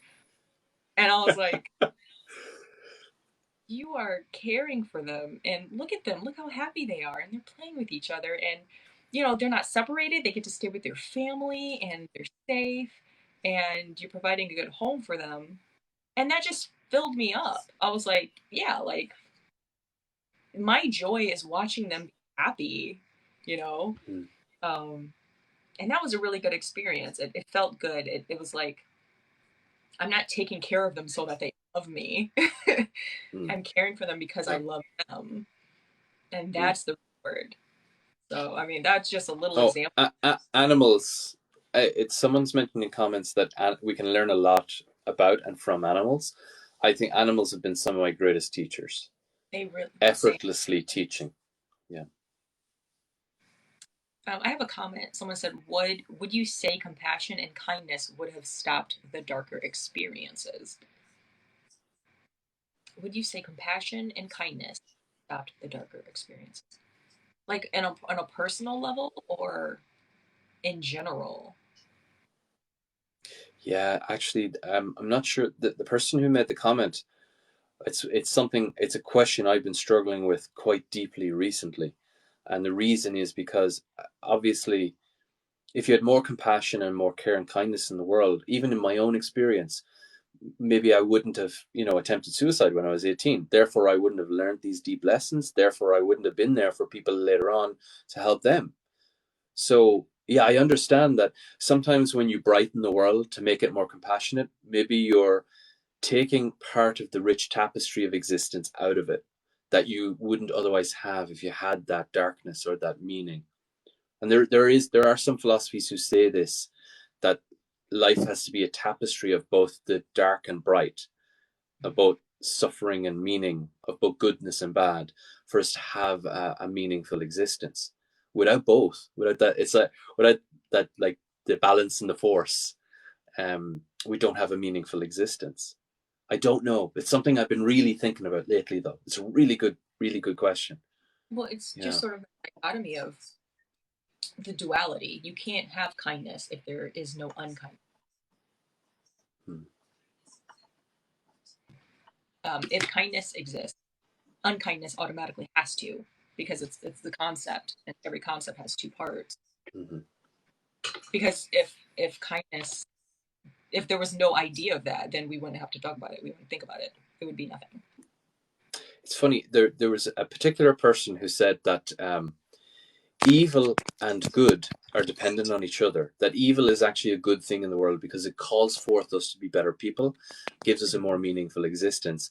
And he said that truly, the worst thing in the world is apathy, because it's the absence of the evil that calls us forward to be good, or the goodness that makes us good people. And his name was Gandhi. Because, and he was talking about Hitler. They were saying, Hitler is evil, isn't he bad? And Well, I mean, that's and he difficult said for a lot of people to hear. apathy is the worst. Yeah. I'm sorry. Were you done? I'm in a rave. Yeah, my phone battery's dying, so I had to plug it in, and now it won't stand right. But I'm listening to what you're saying. I'm sorry. I feel like I'm being very disruptive, and I am. Not at all. No. You're not. No. It's perfect. Okay, we're good. Go on. What was the last thing you said? No. It was literally just, and I think a person has mentioned in the comments there, that I want to come back to it because it's something we're both quite interested in. So it's that idea that, that evil or badness calls forth goodness. So in itself, It's not bad because it calls forth a more meaningful existence. And if we didn't have it, we wouldn't be striving to be better people. Sure. The problem is apathy. If you don't have badness in the world, people sometimes become quite apathetic. And at the end of the day, a world where it's a struggle between good and evil, or bad and good, is still a world that's trying to be better. But a world where people are totally apathetic is a world that's stagnant. And a person has put in the comments here, there is no duality. And it's that non-duality element that I really find very fascinating, is that it's all part of the whole of experience. It's that idea of the non-duality is that both good and bad are dependent on each other, that they both complement each other to make up the tapestry of a meaningful existence. Yeah, I mean, I think that once, how would I say it? There's no such thing as duality. Yeah, I think that once you can transcend that idea, and like we were talking about earlier, it's like the ego is very much in the dualistic mindset. Good, bad, what labeling, like this is this and this is this. But when you can remove yourself from that and have that unconditional life experience of this happened, how I choose to feel about it is what makes it good or bad. And if I have the wisdom to accept it as something that needed to come to me regardless of how I felt about it, it is what it is, right? So Yeah. I don't know what point I'm making with that, but I think that that's sort of like what we're talking about with the habits. Like when you work on the way that you see the world and you build that character and you tell yourself that different story of this can be whatever I make it, and I choose Mm-hmm. to have an experience that is meaningful. I think those Mm-hmm. little things fall away, and then you're able to have that non-dualistic experience with life. Sometimes I talk and Yeah. I feel like I didn't make any sense at all. That was one of the moments. No. For me, I'm not sure about our audience today, but for me personally, yeah, that did make sense. That again, when you embrace a non-dualist, and again, non-dualism is a topic I wanted to discuss separately, particularly from like if you think about in Hinduism, for example, in Advaita Vedanta, the idea is that when you have a unity of all existence, good and evil drop away. Those little things drop away. That you embrace all things as necessary because it is as it is, and you become very accepting of everything. And that's really interesting. It means that, again, to come right back to what we were talking about earlier, that you experience your suffering, you don't suffer your experience. And I think And some at the people. end of Go ahead. go ahead. I was just going to say that I think sometimes people interpret that as apathy. You know what I mean? Like, I learned that I stopped having such strong opinions about things. Like a personal opinion about something. I really, I'm quite strong on this, Brooklyn. Really Yeah. strong on this. That acceptance is not apathy. And Yeah. too many times, so counselors in cognitive behavioral therapy, counselors quite often talk about this, that acceptance is not apathy. Do not become apathetic in accepting a situation. Acceptance is the solidity you need in your life to take stand on something and to make a decision and find out where you are. It's where you say, okay, the world is acting at me. It's my choice whether or not I want to react. I accept how it is, and then I act as I find it appropriate. Sure. So it's really that idea of acceptance being apathetic is just it's a mistelling of the tale. It's simplifying something down. It's really not. I'm really fond of the idea that in English or all languages there are different words for different reasons. It might sound like the same, or two different words mean the same thing, but they don't usually if you dig deeper. It's the emotion behind it, I think. Yeah. Because what I was going to say was like I have other thing. You good? Okay. There are people who find that because I don't have these strong personal opinions about things that I don't care, and it's hard to express. It's like I do care, but you have to understand that you have the idea of control, or the idea of my opinion of this is like meaningful. It's not. This has happened. This thing is happening. This is what it is, regardless of what your opinion of it is. Your opinion is just how you choose to experience it. Mm-hmm. You know what I mean? And I don't know. I think that sometimes people see that as apathy, and it feels like being misunderstood, but at the same time, it's like, I accept your misunderstanding of me. I'm not apathetic toward it, but I mean, yeah, it is what it is. Yeah. You can have like a what some people say, like an active disinterest in something. That, for example, I had this experience the other day of someone was talking to me about something that was meaningful to them. They were having a bad time about something, and I was kind of like, we're definitely having technical difficulties on the other thing. TikTok is fine though. TikTok is working well. We're having some other technical difficulties on our computer, but yeah, the idea was that I was actively interested in how they are and actively interested in how they're doing, but I was completely not interested in the gossip behind what was creating their tension and worries and stuff like that. So for me personally, it was kind of I was accepting it, but not invested in it. And I disclosed to them. I said, I have to let you understand that if just in case you maybe think I'm not interested, it's just that I'm not the kind of person that gets bogged down in gossip or gets bogged down in, he said, she said kind of stuff, because that's pointless. At the end of the day, it's about how you feel, how you treat yourself, and how you treat others. Yeah. Because it's really important about having your own stand on where you want to react to the actions that the world gives you. So does that make sense? Yeah, absolutely. To me, that translates So, to attachments. okay. Like being attached to Mm. these situations or the information. Like if you allow, it's like being the sky and letting these clouds pass by and not being attached to, or being caught up in, something. Just things happen, they flow, let them flow. Moji says, I quote Moji a lot because he is like the one person that really helped me see these things.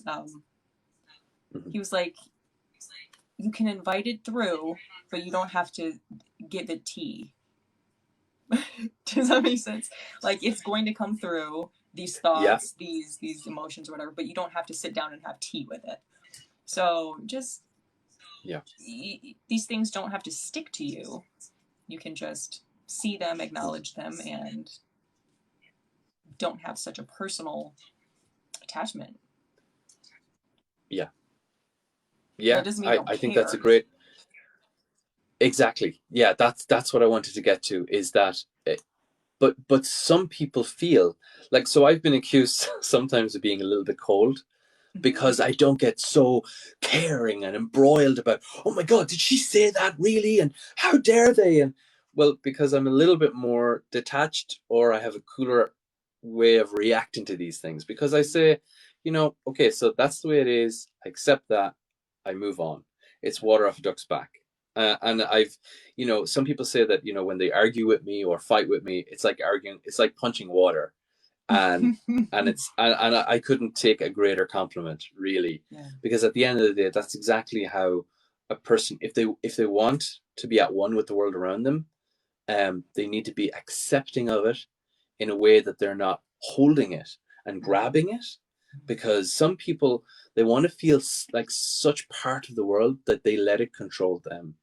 Yes. And they think that if I'm not affected, if I'm not burdened, I don't feel like I'm part of it. But that's not true. You can be detached from the world. You can be accepting of the world without being uncaring. Like, it doesn't mean you're uncaring at all. So, but I have been accused of being a bit of a Spock, so.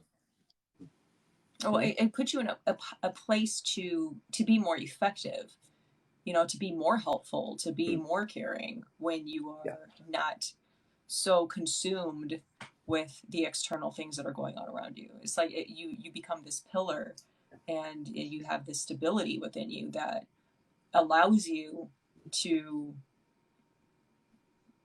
to do the things that mean something, I think. You know what I mean? Mm-hmm. I have a comment. They say there's a really podcast. good. This is a podcast. This is a podcast. This is, there's a really good podcast, believe it or not. Richard Rorty is a philosopher. Richard Rohr, and it's called A Lever and a Place to Stand. And what he talks about is you can change anything in your life, anything, if you create in yourself a metaphysical place to stand and a lever to pull. But you can't do that if you're always reacting, always running around in circles, always the barrenness of a busy life. You're always so embroiled with life that you don't take the space to create the strength of having a core, a place in yourself to say, no, this is where the drama ends and I begin.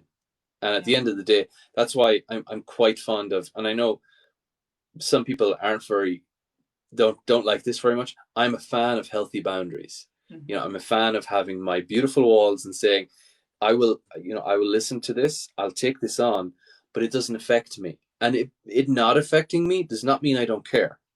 It just doesn't affect me because I've chosen not to import the drama to the detriment of my own happiness. Because if I do that, I can't be an effective friend, or I can't be effectively there for you. Right. It's like being a lifeguard and then allowing yourself to get caught in the riptide. You can't save anybody. Perfect. Perfect example. um, Yeah. it's funny, like Absolutely. That's a great analogy. I keep seeing like the metaphor of like life as a play, because you're like the drama. It's like, yeah, life, like, and then you said something before, oh, the stage or whatever. It's like I had Mm. this experience one time where it just kind of felt like life was this play. It was like, this is a set. Like I'm not, I don't know, for a moment it was just like this meditative space I was in, and it just kind of felt like this is an act. This is a play. I'm not this identity. I'm not Brooklyn. Brooklyn is a character that I'm experiencing. And when you start seeing life Mm-hmm. as this play and everyone has their characters and um all of these sets and all of the backdrops and all this stuff, it's like that's when you can really, it's almost like now I can see it as the actor, not the character. We're on this play, we're on this Mm-hmm. stage, but I didn't forget that I'm an actor. You know what I mean? Yeah. And so I don't know. Yeah. There are people. I think it was Alan Watts again. He's like, the people who take life so seriously, they're the ones who are the most committed to their roles, and it's actually quite brilliant of them. Like they chose to come here and just fully commit to their character, which is pretty great. And so you see Yeah. that, Yeah. and then you have a different appreciation for that. Um, Sometimes I used to get, Mm-hmm. a lot of times, um, annoyed with people. I'm like, don't you know? Like, come on, like why are you acting like this? Can't you need to let it go or whatever? Kind of like we were talking about earlier. Like I was trying to Mm-hmm. put my experience onto them instead of allowing them to have their own. Mm-hmm. Um, but now it's Yeah. like, no, you're doing your part. You're doing your role. Great job. And Mm-hmm. people just don't bother you as much Yeah. when you see it that way. Mm-hmm.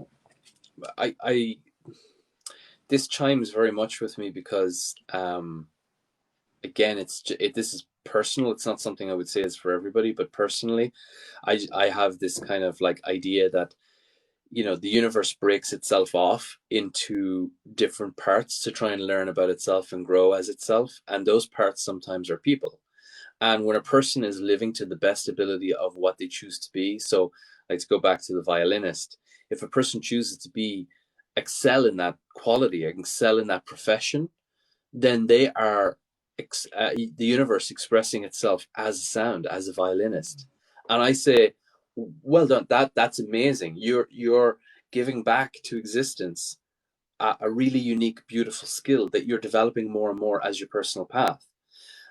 Me personally, though, I've always had the same sense of I feel detached, or I feel like every time I try to invest entirely in a particular path, I feel like I'm acting in it as opposed to being it itself. So for me, it always felt like I was acting in it, a role, as opposed to being a politician or being a writer or being a community developer. It was a mask I'd put on to try and experience that and live that for a time. And I love the idea that every few years I can reinvent myself, and I do that. And the more I can do, the richer harvest I can yield for life, for life at the end, or for the universe at the end when I return to it. And that's just a personal thing. That's not something I would say is a truth, or I wouldn't say, believe in this. It's just something that's useful for me to believe in, as a path for me. But it comes right back to the idea of you are what you repeatedly do. That the universe itself is you. You are it. And at the end of the day, it wants to be experiencing as much as possible. And your habits form who you are. So what you're doing is who you are. And that habit that you're doing, whether you're the violinist, when you're practicing that for an hour every day, 2 hours every day, you will become a violinist because you're a verb, you're doing it. And in the doing you become.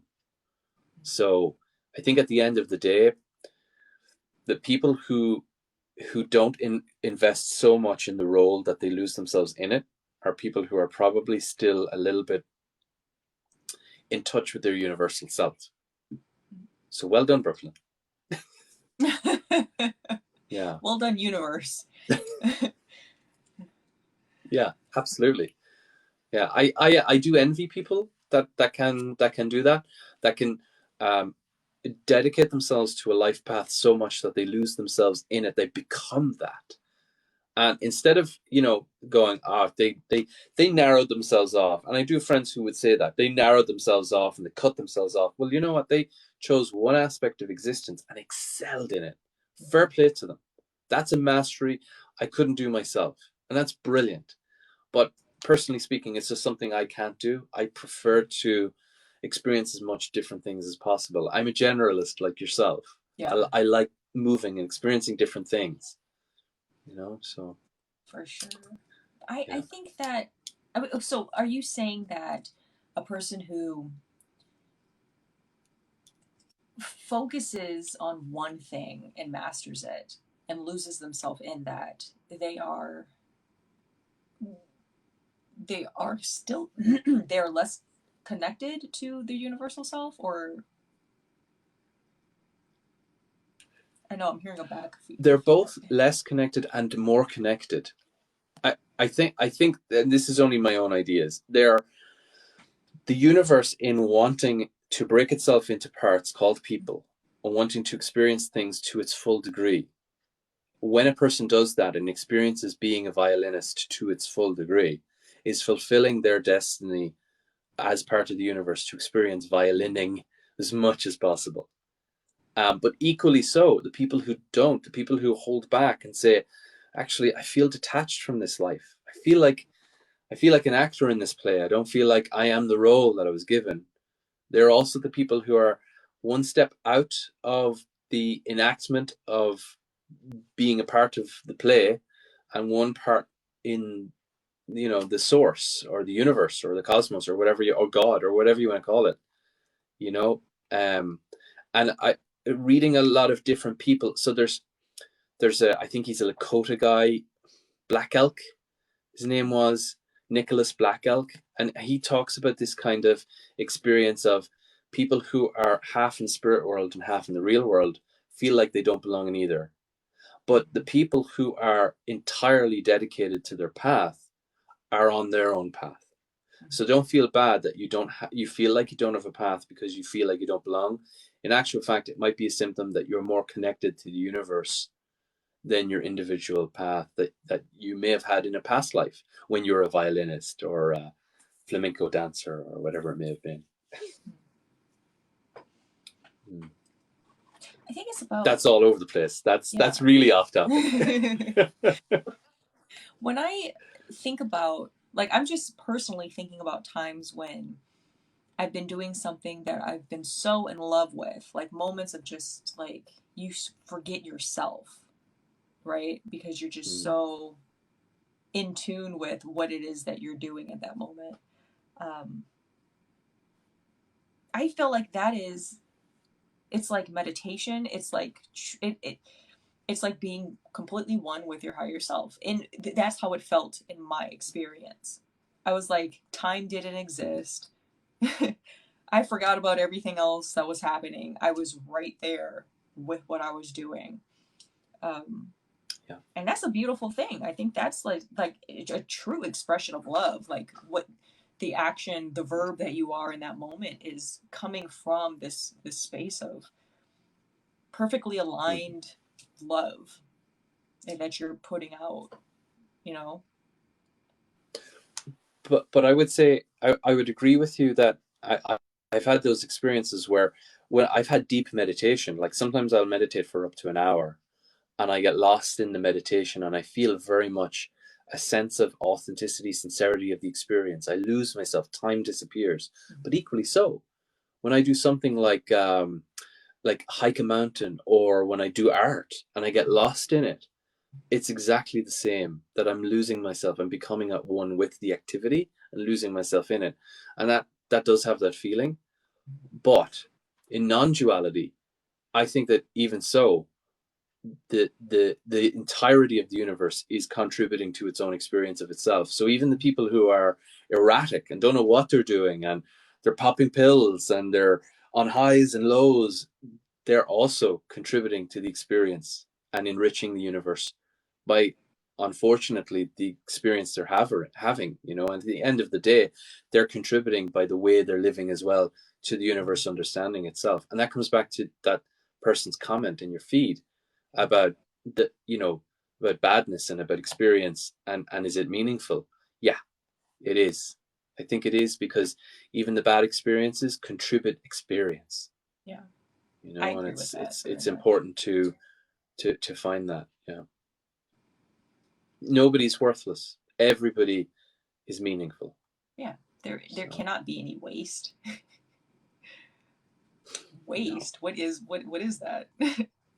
That is a human concept. Everything that exists is purposeful, or else it wouldn't I exist. went to it's funny you should mention violin, because I went to a symphony orchestra last Sunday, for the first time in years. And but I sat there watching the instruments being played. It was gorgeous, and I really got lost in it. But it astounded me that, like, one person playing the violin, just for an example. Oh, and somebody in the feed plays the violin, so hopefully they'll understand this when I say this. I looked at that person playing the violin, and what I was astounded at, every ounce of their being, the skill it takes to learn how to play the violin is incredible. The universe conspired to create that person to be able to play the violin and give them the circumstances necessary. And not only that, but the journey of the human race created a society stable enough so they could be able to play the violin, to afford it, to get lessons. And not only that, but in all of the cosmos, on this tiny little blue dot, the chemicals and rocks and lifelessness came together to create existence and life that conspired, worked its way to this one moment where that one person is playing that one note to make the whole of that symphony beautiful. And in that one noise, it became sound. It became really so utterly meaningful that everything, even if I died in the spot, everything that came before was meaningful, because it all led to that one moment of absolute beauty. That was absolutely gorgeous. I can't play a musical instrument at all. I'm all thumbs, all thumbs. But when I hear a person play a musical instrument, I am astounded, because it makes me appreciative of existence itself. That's wonderful. So, fair play to you, Midnight Sapphires, who plays the violin. That was beautiful, Daniel. I think that if we really That's a great, truly and it was understood, in London. I went to see it, so that's a good London accent there, Brooklyn. uh, I was just gonna say that I think the synchronicity of everything is unfathomable. I bet that if we saw how in sync every single moment, every single detail of life is just flowing in perfect harmony with itself, we it would just I don't even know what it would like we can't fully even process the perfection of life. And but It's don't funny think you should mention that. I'm sorry. Because a person a while ago asked me, when you die, what would you like to experience? Not what you think, but what would you like to experience? And I said that I'd like to experience, for just one instant, all the synchronicity and harmony and beauty that's gone into existence to make it happen, just for one split second just before I go. That would make me really happy. That's interesting. Well, I mean, I believe that I'm not even gonna say I believe.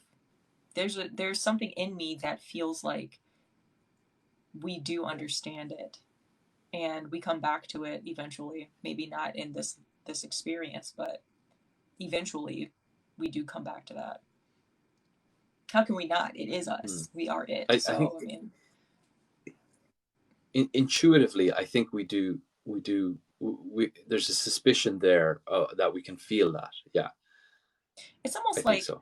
Yeah. have you ever been doing something and you kind of like, oh, it'd be really nice to like know what should I do? What should I do? And then you get a sign right? And you're like, oh, I think this is a Yeah. sign. But sometimes you're like, oh no, it's just, that was just like random or whatever. There's like this doubt or whatever. But it's like everything like that was offered to you because it was something that you needed to answer something for yourself. And I think that that's it. Like you were talking about the universe giving that person, the violinist, all the opportunities to become this person and all of that time and stuff. Sometimes I feel like, is it fair? Is it true to talk about the universe as if it is something doing something for us instead of we are it? Like it's like there's an element of separation there. And because as you were talking about that, the thought that came to me was the universe just decided it wanted to be that expression, and it was, and everything lined up because that's what it, Yeah. that's the intention. It wasn't a gift necessarily. Like we can see that, and I think it's beautiful to like see life like that, but at the same time that was happening because that's what it is.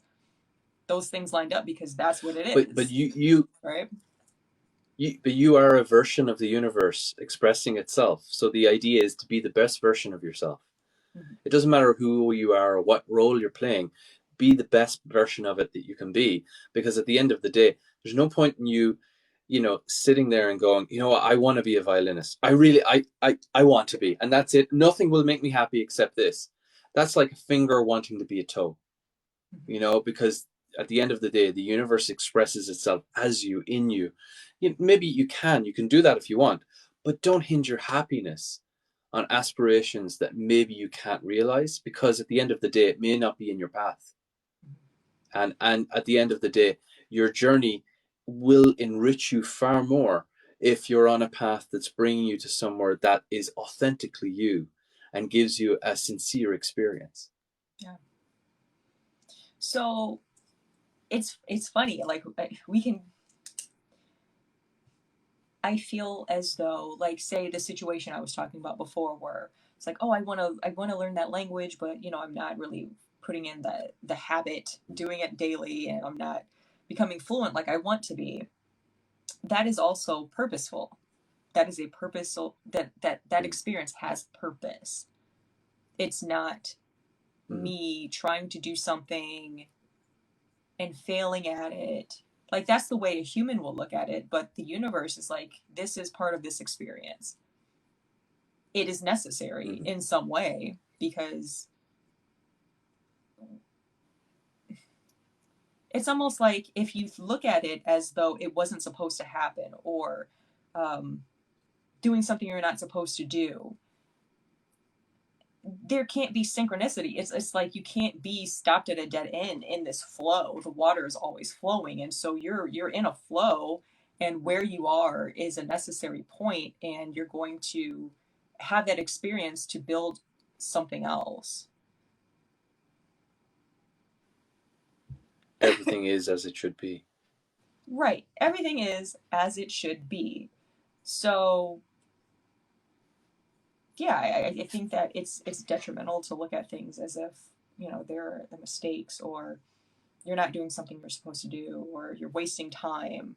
There's no such thing. That emotion is there because we're looking at it from a human perspective, but wisdom would tell us Yeah. otherwise. But even from a human perspective, we can reach into those things. Like the suicide attempt, for example, it wasn't a mistake. It was meant to be. Now, how do I make it more meaningful? Because it was given to me. It was a terrible thing, but it was given to me as a gift that I can try and realize a better version of myself through it and help others along the way. So that's philosophy. Philosophy means love of wisdom. How do you find the wisdom in your experiences? How do you love, you know, drawing the marrow of wisdom out of the bone of difficult things, and saying all we have here is a lifeless bone? Well, actually, there's marrow within there. If you just draw it out, you're going to get something important, something sustaining. So And even if you that's really don't, important. there's something to learn from that. I think that when you see people who are not on a not in a space to have that perspective, there's so much to learn from them as well. Mm-hmm. I feel. Yeah, exactly, and it comes back to that non-dualism, that everybody and everything is an expression of the universe. You know, from the wasp that stings you to the symphony orchestra that entertains you. It's all part of that tapestry of existence. So it's beautiful. It's the we are given a very unique position as being humans, that we can reflect on these things and see them. Mm-hmm. So I would love, I accept that not everyone sees this, but I would love to try and encourage people to see just how miraculous it is to be a human, to be able to be part of existence that can actually look at itself and go, wow, I'm alive. I'm actually a living, breathing thing that can think about itself, not just eating and shitting and fucking. I'm not just surviving, I'm living. Right. I'm reflecting. I'm coming up with new, original, creative things. And that's a really beautiful gift to be able to give. And I think if more people realize the miracle that we actually exist, I think there would be less pain and hurt in the world towards one another, and more appreciation and more benevolence and kindness towards each other. Because then you will respect that, you know, the miracle of Brooklyn, the miracle of every person that you meet is a walking miraculous manifestation of existence. Yeah. Even the bad ones. Even the bad ones. Oh. Yeah. But yeah, I will come back to a person who said here that animals love life also. I want to really come back as well to the idea of animals, that there's an idea, I think it's Peter Singer. He's a philosopher. He's an ethicist. So he specializes in ethics, and he talks about plants, animals, and humans as the expanding circle. But he there's an idea there that animals are a lot more at one with the universe, or at one with the world around them, and humans have detached themselves away. We've like a part of existence that's broken ourselves away and said we are separate from the world, and we've lost ourselves in our separateness. That's why we feel so alone all the time. And he says that it's a fantastic book. It's Philosophy of Dogs. And he says that dogs, or cats, Brooklyn, we'll put cats in there too for you. He says that basically pets are almost like ambassadors from nature to remind us that we belong in nature, remind us that we belong in the world, that our home is there. Stop being destructive. Stop hurting things around you. Stop feeling so separate. Come back home, because this is where we belong as one world. It's a beautiful idea. And that's why he said that dogs, cats, pets, essentially pets, are here to teach us to be our better selves, and that we belong in the world and treat it better. So that's nice. That brings me to something I heard, and I don't remember who said it. But they were saying, like, I think, therefore I am. That was where we kind of... René Descartes. Well, okay, not that part. What I'm going to say after. Sorry. But yes, okay, so the I think, therefore I am is that separation of, like, as soon as I start thinking in this individualized way outside of this community of what we are, and I'm this individual, I exist, or whatever. But really, it should be, I think, therefore I'm not. Because if you think about it, like, once you separate yourself, then no, you're no longer part of that whole, that oneness. So I don't know.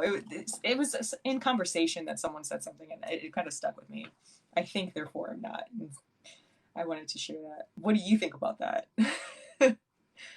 Oh, well, you're after unlocking one of the biggest debates in philosophy, which is Cartesianism. It's called. It's Descartes, and he said, "I think, therefore I am," and he came up with dualism, that there is mind and matter, and divide the two. That it's separate. That basically that we're separate from existence. We're separate from the matter of the world. And I personally disagree with it. So there was a big backlash in 20th century against that idea that I think, therefore I am, because it leads us into ideas of categorizing the world and separating ourselves from it and separating it into boxes and seeing what's better or worse or good or bad or higher or lower. And it just seems to be something for me that steps away from a really beautiful holistic way of interacting with the world when you have a greater sense of belonging. And that idea of I think, therefore I am, that separateness, I think humanity's been banished to a very lonely, separate life if it goes down that path. And that's the kind of path that leads you to go looking at a beautiful forest and not seeing yourself as part of the world that forest belongs to, and instead seeing, oh, it could be a car park, or it could be we'll develop this, or cut down them trees, that's profit. Instead of seeing yourself as part of that and being a part of the dynamic of existence. So that separateness cost us a huge amount. And that, funnily, that I think, therefore I am was in the 1700s. Straight away, Industrial Revolution, capitalism, communism, fascism, ideologies all started. And it was all down to pushing people to feel separate to existence, that nature was something to be conquered as opposed to something to belong in and be with. And one of my favorite philosophies, which comes from the United States, is transcendentalism, and it's like Henry David Thoreau, Walden, and it's all about returning to nature and saying, no, we are transcendently one with nature, and we have to come back to it. We're one with existence, and every time we say we're separate and different, we're putting ourselves out of home, and we're disrespecting our origins and where we come from and where we belong. So it makes us colder beings. You think we think too much? We need to know too much? Because really, if you think about it, I don't know. I'm a big fan of rationality as a tool, but I don't think it should define us. Mm-hmm. I do I used to think too much. Yeah, I used to overthink things, but now I actually think far more than I used to think, but in a healthy way. Mm-hmm. So I don't think myself in circles or into ruts. It's great. But it does take a bit of practice. That's back to that habit stuff. It's more like, again, when it comes to thinking, I have like a diet of the mind. I know some thoughts are good and some thoughts are bad, and and again, everything in moderation, including moderation. I'll indulge in some thoughts in moderation and go, yeah, that's fine. Yeah, that's okay. I'll have a bit of dark humor every so often, but I'll not go so bad as to become a racist or a misogynist. So it's really important that we flow with thought, because at the end of the day, I think it's Anthony de Mello in Awareness. He talks about thoughts and emotions. That emotions is the sea, thoughts are the waves, and you have to be very careful about how you feel and how it represents what waves that will form, because at the end of the day, both interact with each other. Anthony de Mello's Awareness is the book. It's one of the most best, I don't know, spiritually uplifting, philosophical, personal development books I've ever read. Yeah.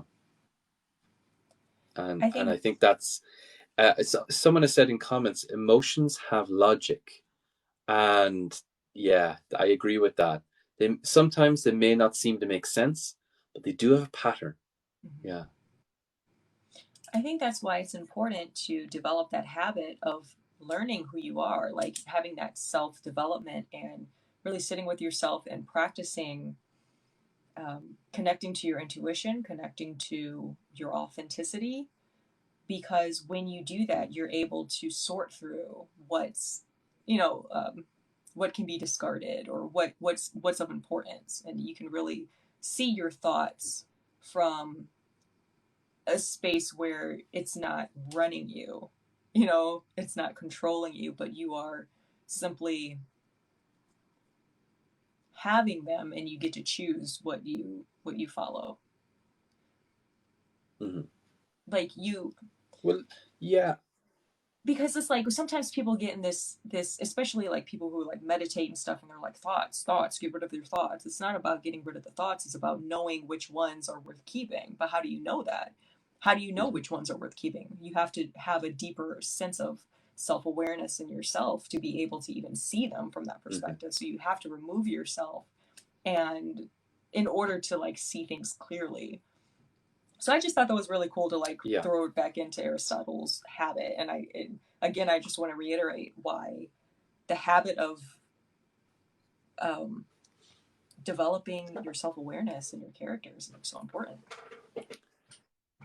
Well, it's funny you should mention that. So I'm going to bring it back to Aristotle, but bring it back to personal, because, and again, this comes back to how do we make philosophy practical? So I have, and I think Aristotle would agree with this, that what you think forms how you feel and who you are. So when you indulge in certain thoughts over time, it will create these habits or create who you are, because you are an habitual creature. You're a verb, not a noun, that these habits then will create. So, and the example here is, so I grew up in, I'll admit, like I'm 41 years of age. I grew up in Ireland. I grew up in a slightly misogynistic culture. When I was growing up in the 80s, women were in the kitchen and men were out. And growing up, it was always like, you know, you'd see. What did you say? We were out drinking Guinness and in the field picking potatoes.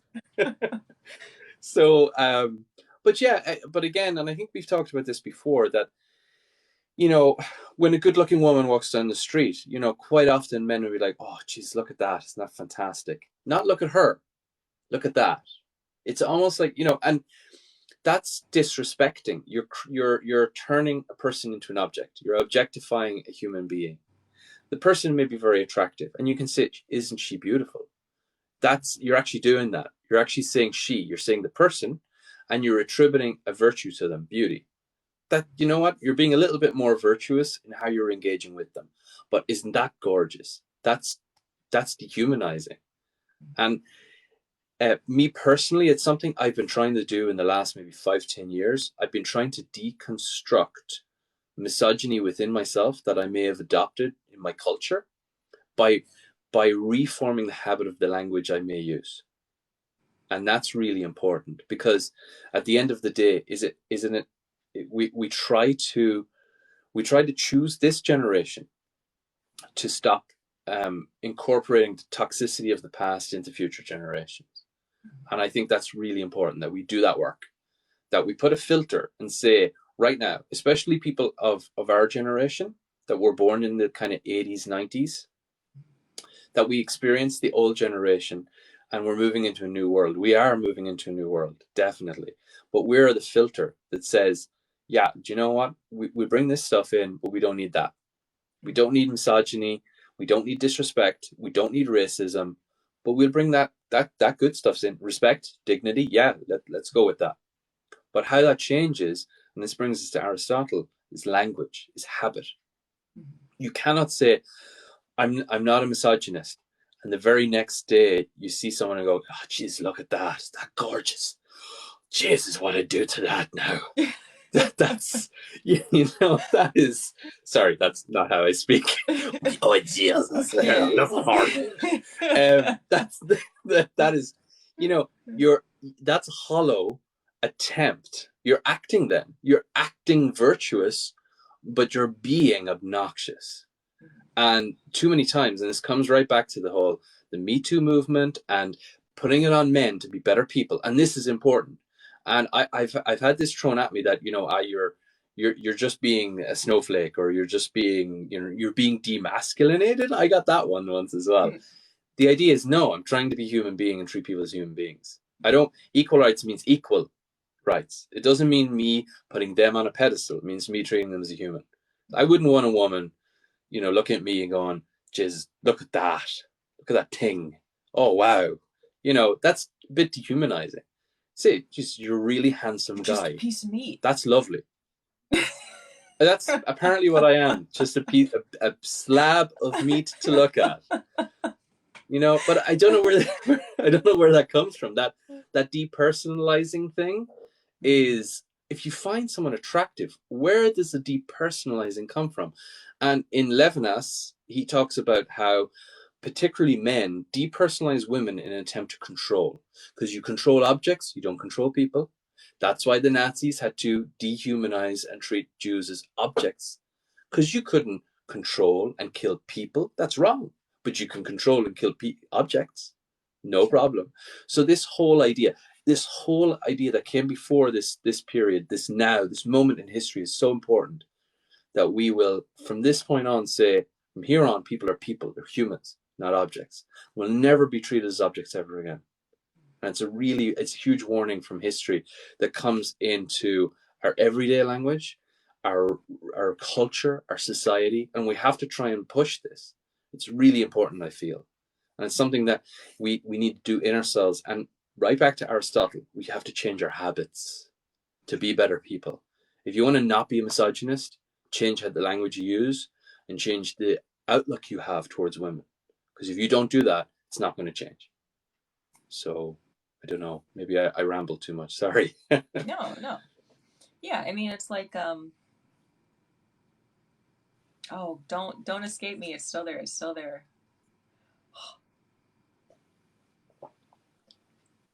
Though what you're talking about in terms of like the generation being the filter, seeing those things happen, knowing the harm that it causes, the pain that it causes, the problems that they cause, those behaviors, it's like those were the lessons that needed to be learned in order for us to choose something better. And so the habit is to say, we know better, now we should do better, as Maya Angelou would say.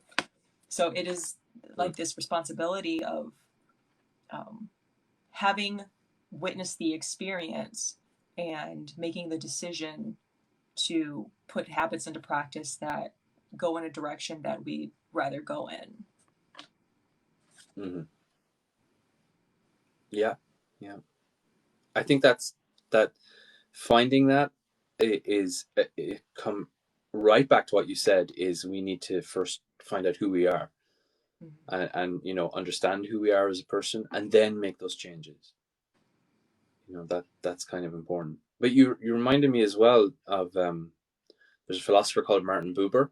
He's a Jewish 20th century philosopher, and his main work is I you, I it. There's two ways we relate to people, as an I you or I it. When I relate to you, Brooklyn, as you. But when I go into a cafe and I go, coffee black, 2 sugars, I relate to that person as an it. Mm-hmm. And what Buber says is we need to try and diminish the it and uplift the you. So when I go in and order coffee, I'm going to go, hey, how are you doing today? Could I get a coffee off you? Mm-hmm. Nice. Relate to the person. And you'll get as much back. But the more we dehumanize, the more we it our interactions, the colder this world is getting. And that's what I try to do every day, is try and increase a little bit more of the IU. Thankfully, I do live in a country where, and I've had friends come here that have said, you guys are sickeningly nice, like too interpersonal. And, can I not go in and order coffee without, a whole conversation about how are you doing? Are you all right? How's things? And half it's out of concern and just in human interaction, other half's out of gossip. How are you doing? Aha. Where are you from? That's a strange accent. You're not local. Get out of here, you. So that personal thing, and some people don't do it out of, maybe they have fears, they're afraid that they might get mistreated or get a harsh word back. That's fine. But if you're okay with that, you should try and treat people as humanely as possible. Start living up to the word human. Just don't be human, be humane. And again, that comes back to the Aristotle thing. You're your habit, not a noun. Being human means humane. It doesn't mean an object. It means humanely treating people and treating the world around you, being humane. So make that your habit. Yeah. Prioritizing the relationships and the interactions with other people in our experience, like the things that we do when at the end of our life, I mean, they may matter to some people, but like to us, it's really just what we carry with us is the loving interactions that we've experienced. And if we rob ourselves of that, then we really haven't accomplished anything to take with us. Yeah. Someone, No, absolutely. I have a comment. They say how we treat others defines and shapes our own reality. I think that's true. Yeah, The more you absolutely. stop and really talk to people, the more you find Absolutely. that people are actually nice, and the world is more kind than we think. A lot of times we just don't talk to each other because we always assume that no one wants to talk, but actually we're kind of craving each other's um, interaction. Yeah. Yeah, it's very, very true. But also the person's comment also brings me back to someone else's comment earlier on of, have you ever met someone who hasn't really engaged in the world, or, and I do feel that if you go through life without ever having cried, you haven't really connected with anyone. Yeah. And that's why, and I think I mentioned about my dad, and I know your father as well, that every tear I've cried for my dad is a reflection of how much love and connection I had with him. And I don't regret that. If anything, it means that he meant more to me.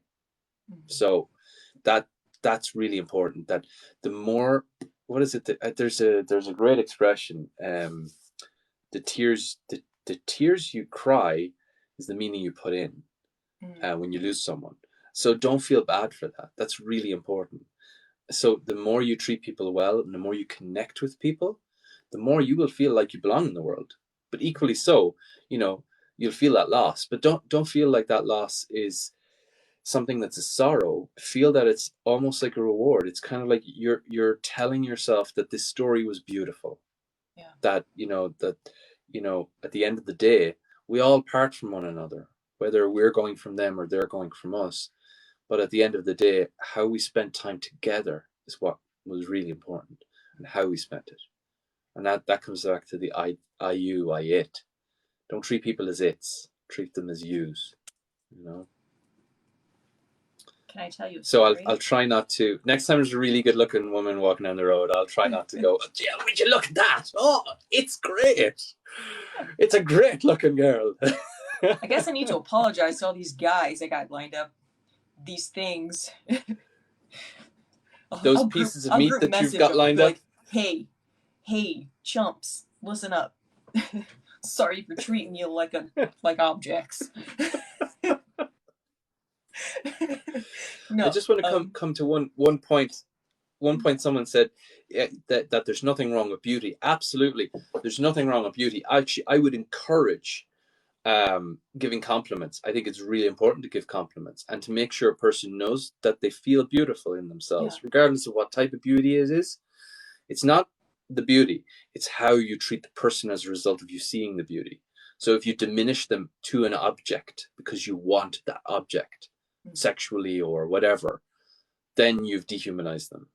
And quite often people do that, where they'll treat a person as an object because it's an easier way to deal with or control the person. And I think that's something that in psychology they talk a lot about, that there's a huge amount when, particularly for people who attack, murder, or rape others, they forcibly dehumanize the person so as not to feel guilt. Sure. To say, it's no longer a human they're engaging with, it's just something that they're attacking or killing or whatever. So the more you value a person, the less you'll be able to do that. But sorry? I said they dissociate from the humanness. Yeah. The more humanness you have, the less ability you have to hurt a person. From the cradle to the grave, we're all in this together. Why on earth would we at all say that one person is worth less than another? We're all in this game. So you look deep in thought, Brooklyn. Well, I was going to tell a story, but now I don't know if it's relevant. Sure it is, but I mean, okay, so I had a dog. Her name was Duchess. She was a Yorkie. a teacup Yorkie, and she was my best friend in the entire world. I love this dog. She was my child. I never thought I would love an animal like this. She died. She passed away very unexpectedly. Like, she was just sick all of a sudden, and she died like within 3 days. We took her to the vet. There was like, anyway, that changed something in me, and it happened during a very difficult time in my life in general. And I felt like totally hopeless. I was like, life can't get any worse. Talk about kicking someone when they're down, right? And I was like, I'm never getting another dog. I will never love anything like Duchess. I will never love another pet. Once my cat dies, that's it. I cannot do this anymore. It's too painful. And I was very serious about that for a long time. And I remember I was walking in the park one day, and this was after my father had passed away, and I took his dog. So now I have another dog, which I said I'd never do. And I wasn't really connecting with him because I refused to. And it was like I subconsciously put up this wall because I was afraid to love him because I didn't want to be sad again like that. And then that made me realize, I was like, you can't avoid loving things because you're afraid of losing them or you're afraid of the pain of it. To love is incredibly courageous. And it's like if you create a space where you don't have to do that because it's hard, you end up living this very sterile life, and it's not really living at all. So, I mean, you said something further back in the conversation that reminded me of that, is like, love is an incredibly courageous act. And you're talking about the tears of your father, and how it's not lost. It's like the love that you have for them is in that. So, I don't know. It just reminded me of the courage of love. It does remind me. There's a quote. And the day came when the want to love outweighed the risk to love. And that's kind of like, it does come down to sometimes when we're hurt, when we've loved deeply, we hurt, and we don't want to risk that again. We feel the wound. You say, no, never again. No, I'm not doing that. I invested so much in Duchess that it feels like part of me is gone with her, and I don't want that to happen again. And that will keep going in time, and it will keep happening. But then someday something will happen, or you will change, or the wound becomes a scar, and you'll turn around and say, I'm ready to love again. And that's where the want, because we're loving creatures, as you said at the beginning, that not just kindness but love is one of the defining qualities of being human. And it's that the beauty of loving will outweigh the risk and the cost of loving. And at the end of the day, I do believe that when we have these little scales, when we die, and you say, how much we loved, how much did you suffer as a result of love, or how much did you have joy because of love? The joy will always outweigh the suffering. It may feel bad at the time, but the joy is important. It's really important to take the joy and carry that joy forward. And again, I want to link it back in with Aristotle and our original premise of you are what you repeatedly do. When you're loving someone or something, whether it's a skill, whether it's a dog, whether it's a person, it's important that the habit you have is a habit of joy. Take joy in the person, celebrate insignificant events with them. If it's to take your dog for a walk for the 50th time that year, that's a celebration of you loving your dog. Buy flowers for someone, not because it's their birthday or Valentine's Day, but because they're in your life. It's really important. That's so vital. And that's habit forming. So, for example, anybody right now who's listening, if you have someone or something in your life, I dare you, I challenge you to do something joyful with them to honor that relationship you have with them, because not just for them, but because they make you feel belong, and it's a celebration. Celebrate them right now. Do something for them and for you. Celebrate that. So That's big fan awesome. of that stuff. I don't know in Ireland, but here in the States, when we have funerals, usually we say it's a celebration of life. At this, it's very sad event, but it's like, yeah, celebrate each other now. I like I like that. Hmm.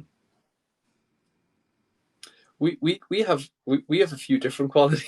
So one of them would be we have the celebration of life standard funeral. Another type of funeral is we have the wake, which is a lot of Irish American families do have it as well, where the body is laid out and we raise a glass, a toast to the person, and we sit up, spending time with the person's body, saying goodbye to them, and it's an incredible experience. It gives closure, that's for sure. And then you have the very unique one that happened a few months ago in Ireland, where a gentleman pre-recorded his voice for his own death and put the speaker in the coffin. Everybody knew this was happening and was saying, "Let me out, let me out." And it just created laughter among all his family and friends. They were pre-warned, obviously. Um, but he was, "Let me out. Oh, no, it's okay. I'm only joking. I'm really gone. But I'll always be in your hearts." And he was saying all these things from the coffin as it was being lowered in a speaker. That was his last request. And at the end of the day, you know, some people might find it disrespectful, but it was bringing happiness and joy. There were people crying in sorrow and laughter at that. And he'll always be remembered as a person to bring laughter to their lives, even after you left. That's so important, I think, because like when people know that how you felt in that moment or how you felt about that, like obviously he knew he was passing and he wanted people to feel some sort of ease or comfort in like, hey, I'm okay, like everything's gonna be all right. Mm. um, it gives people this peace. It's okay to accept this transition. You know what I mean? I think that it's hard when someone is about to Mm. pass and they don't want to go and they're scared, and that just like really changes the way people feel about it, you know. Yeah, I hear my echo, so I'm not sure. it is. Do Yeah. you hear the echo? Um, Not on TikTok, but on the recording, maybe. Okay. No, no, you're good. You're good, actually. Yeah. Someone Um, on my comments said that they celebrate the day of their dad's passing as his rebirth day, which is kind of cool. He is birthed into something new, a new experience. that's really nice. That's a rebirth day. I like that. That's good. Yeah. And you know what? That's that person celebrate. I always have this idea that when a person dies, it's not the end of a life, it's the completion of a life. They've completed something, they've achieved their life. Unfortunately, some stories are long and some stories are short stories. But at the end of the day, it's a story, and their stories will echo on with us and help us continue on. But it's something that I found very strongly with my own dad's death. I'm a celebrant. And so I do weddings and funerals. I did my own dad's funeral. It was very, very tough. And it was, but as that person commented, it was a celebration. And it was like kind of like a birthday, like sending him on, like he's going home, and he'll always be with us in our hearts, but he's also going home, whatever it may be. And it was a celebration. It was really beautiful. So I think that's something we have a very difficult relationship with death in modern society because we don't like to think about it, but it comes to us all. And I think that we do need to kind of have a think about it. Maybe it's a topic we should explore sometime. Absolutely. But it's definitely something that it's more a celebration or a completion. And I look back at my dad's death and I say, you know what? He had a fantastic life. He had a very full life, and it was a celebration. And I look at my own death and say, I hope that'll be the same. I hope I'm living as good a life as I can, that when I die, I can give death a rich harvest of my life. When the Reaper comes round, he's going to have his sides pretty sharply cut because I'm going to give him a good bundle.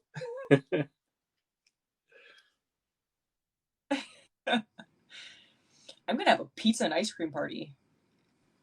Oh, didn't Andy Kaufman do that when he died? He had Oh, I cookies don't and know. milk for everybody. Andy He when Kaufman. he died, he had a big kind of video of himself, a projected video of himself, asking everybody to go around to a big warehouse, and everybody got cookies and milk. I expect nothing less. Actually, I'm surprised it was so mild. Andy Kaufman, for yeah, for Andy. yeah. Yeah, that's funny. What is there anything like from point of view of the whole, to come back to our original point of you are what you repeatedly do? Is there anything that you ever thought that, like, you're in your mid 30s now, and is there anything that you I thought am you would be that 21 you years aren't old. when you were young? Sorry, you look 21 years old, but you have an older soul. So, I'm ladies sorry. and gentlemen, the vampire Brooklyn. That's why she's in her basement and not in direct sunlight, because she's eternally immortal. Um, so yeah, is there like, not? I don't want to say regrets. What I want to say is, did you ever have an image of how you would be when you were younger? Now, and you want to try and maybe change to become that, or are you happy enough as how you've grown and developed throughout the years? The person that I imagined myself to be when I was younger, is that someone who I still want to become? Is that what you're asking me? Hmm. Is that what you're asking me? Yeah, yeah. Okay. um, Sorry, there must be a bit of a lag, but it's as okay. yeah. I was like, is he frozen? What happened? Get the cane. Um, no, I don't want to be that person. I had no idea what being a grown up was when I was little. I had the idea of like what it would look like. I didn't know what I would feel like. I just knew like I'll probably like be tall and have a car and live in a house and have a job. Like that was really it. It was pretty vague. Like in terms of like being in high school, like an older kid. Yeah, Mm-hmm. it was still more in terms of career and like just how the daily operations would be. Like I'll just have a job and like go to work and like come home, like just random, like regular stuff. But I think the person that I've become now is so much more than I could have ever hoped for because now I have an understanding of what I am, who I am, and now I can. Mm-hmm. When I think about what my future is, I don't think about it in terms of like the things that I'm doing. I think about it in terms of how I feel about it. What do I want to feel? You know, Mm-hmm. what do I want to be able to give? It's more so my personal development and my personal offerings to the world instead of just like what position am I filling. So yeah, I think that I've Yeah. gone above and beyond whatever expectations I had for myself as a child. I'm very grateful Okay. for the unexpected Mm-hmm. journey that I'm on. What about you? Good. Good. Um, when I was young, I thought I was going to be an anthropologist traveling the world, visiting all these different tribes and stuff. Instead, I got the internet, and I can do that from home. um, yeah, I think similar to yourself, I had a vague picture of what I was going to be. I certainly thought I was going to be a dad. That was one thing I did. I've never had an inclination to be a father, though, but I did think I would be a good dad. Um, but that didn't pan out, which is fine. I actually embrace that, and I don't mind that at all. Who But doesn't it's need a muffin? and again, that's the acceptance with she. I that she's just an object. I don't think about that thing. Um, yeah, but yeah, it's definitely like it's as you say, it's almost like when I was young, I had like a two-dimensional image of myself, and the two-dimensional image is still there, but I've grown three-dimensionally and four and five-dimensionally, and I think that's amazing because I think if I could talk about the personal growth or the growth and change I've had in the last 10 years, if I tried to tell that to my 10 or 12 or 15-year-old self, It'd be like trying to explain to a cat the difference between a stock exchange and a bank. They're both buildings, the same things in it, but they're radically different from each other. But and it's only until you understand the depth of the difference that you'll kind of understand the severe growth that you've been able to undertake. So that's pretty interesting. That was a great question. Yeah, it came from I came across a letter when I was a kid that I wrote to my 40-year-old self, and I found it and reopened it on my 40th birthday last year, and it was really interesting. It was almost like a time machine going back 25 years. Jeez, and it was like, it was little things like, hi, how are you doing? I hope you're having a good time with your wife and kids. What's your job like? Did you get to travel much? Maybe not. It was amazing. It was pretty interesting. Yeah. That's awesome. So I do encourage anybody right now. It's both really, really cringy and funny at the same time. Yeah. If you do get a chance, right now, write a letter to yourself for 20 years from now and reopen it, and you will have such a funny time. That's awesome. I want to do that. That's great. I love that story. Do. Fantastic. It was interesting. It was interesting. Yeah. Was there anything in there that you forgot about that kind of surprised you when you reread it? How two-dimensional I was. I hoped I had like a big house and a beautiful wife and a nice car and things like that, and all of that's gone. Like I live in a little cottage that's ancient, and I don't have a beautiful wife, and I don't have kids, and I have a normal car that just gets me from A to B, and I have a really well-paid job, but I don't want any of that stuff. It's amazing. So I have the job that pays me the money to get the stuff I would have wanted as a kid, but I have absolutely no inclination to have that stuff. Yeah. If anything, it would be a burden to have it. No, I don't mean like the wife and kids. That's come on, let's not. A rich car and a big house. Here. The old ball and chain. Just more mouths to feed. No. Oh God! Now I just have Muffin and Crom is the name of my cat, and me to feed. So yeah. Oh, plus the 8 chickens. Yeah, don't forget the chickens. Don't forget chickens. So yeah, it is. So never forget the chickens. What? Never forget the chickens. Never forget them. Yeah, so it's definitely something that if you do get a chance, Brooklyn, and anybody else, write a letter to yourself. Could be 5 years, 10 years, 15 years, and open it on your birthday.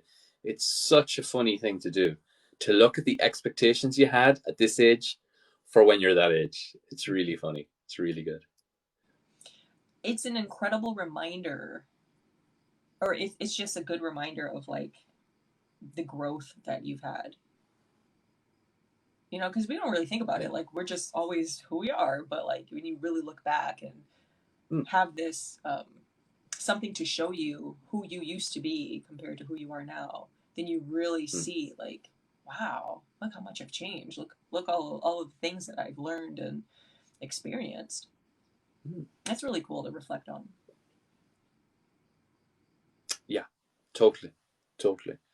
And it also kind of gives you a perspective on types of growth, that and again it comes back to that 2-dimensional, 3-dimensional growth, that there's been very little change in like a materialistic way between the age of 30 and 40, but in a spiritual or development way there's been revolutionary change, which is fantastic. And I think that's something that for me personally, I feel is deeper or more real, So those letters will assist you in identifying different types of change in your life. You might surprise yourself. As much as we might think that we've achieved a lot now, by the time we're 60, we may be looking back at when we were 21 or 41 and say, wow, I was I that, like that? And how much more depth do I have now? And how much more appreciation do I have for the kind of person I am now, which is great. It did. That's actually, yes, that's what it gave me. It gave me a real deep appreciation of how I'm doing right now. Yeah. I feel like I did the things that I said I wanted to do as a child, and yeah, they were just unfulfilling. Like, I remember being in this room, because this used to be my bedroom when I was little, and I remember thinking, I'm going to move to Los Angeles when I grow up. I'm going to move to California. And I did. And I would never live there ever again. Like, it's funny how it's come full circle, and now here I am back in the same room. Like, this is where I want to be. And how different, But isn't it these circles that influence our lives, these little cycles that keep going? And again, that comes back to the topic of our podcast today, which is Aristotle and we are what we repeatedly do. That you've gone out into the world to come back to where you were, but a whole different changed person. Right. That's fantastic. That means you're physically in this exactly the same spot you were 10, 15, 20 years ago, but you're completely changed and a new person, which is the meaning of your journey. Because at the end of the day, it doesn't matter how many miles you walk, it matters how many miles you've gone within yourself. That's really important. Very true. That was beautiful. Did So, you make that up? by the way, I do want to say about Aristotle, I know we chose him for today's podcast, but he's very scientific, like really scientific. So, a lot of people kind of find him cold or rationalistic. But that particular idea from him that we are what we repeatedly do, even if you just take that from him. So people who are very new to philosophy and wondering, what is it? How can it be practical? Yeah, if you want to take Aristotle, we are what we repeatedly do. Excellence, therefore, is a habit, not a virtue. That one snapshot is perfect for trying to help people to form habits because we're verbs, not nouns. Yeah. I love it. You are what you repeatedly think. Would you say that's true? Depends what you think about. We repeatedly think, and we do what we... Wait. Never mind. Yeah. No. Yeah. What you're saying is, what we're saying earlier about like Anthony de Mello, in awareness, he talks about your thoughts form who you are. So yes. You are what you repeatedly think. Yeah. Well, it would be we do what we repeatedly think. Would that be true? Okay. I don't know where I think so, because a lot of people... No, you're on track, because a lot of people would say, oh yeah, I think that, but I don't do it. Mm-hmm. But that's no, there's too much of a connection there, Yeah, you can't live in contradiction. So it's no. I had that experience. So again, another disclosure for the folks, although we've talked about it before, is I used to be a politician. Believe it or not, I was an elected official. I was a politician, not national level, just below national level. And it was horrible because my thinking and my doing were totally different. I was being a politician, but everything in me said, this is not right.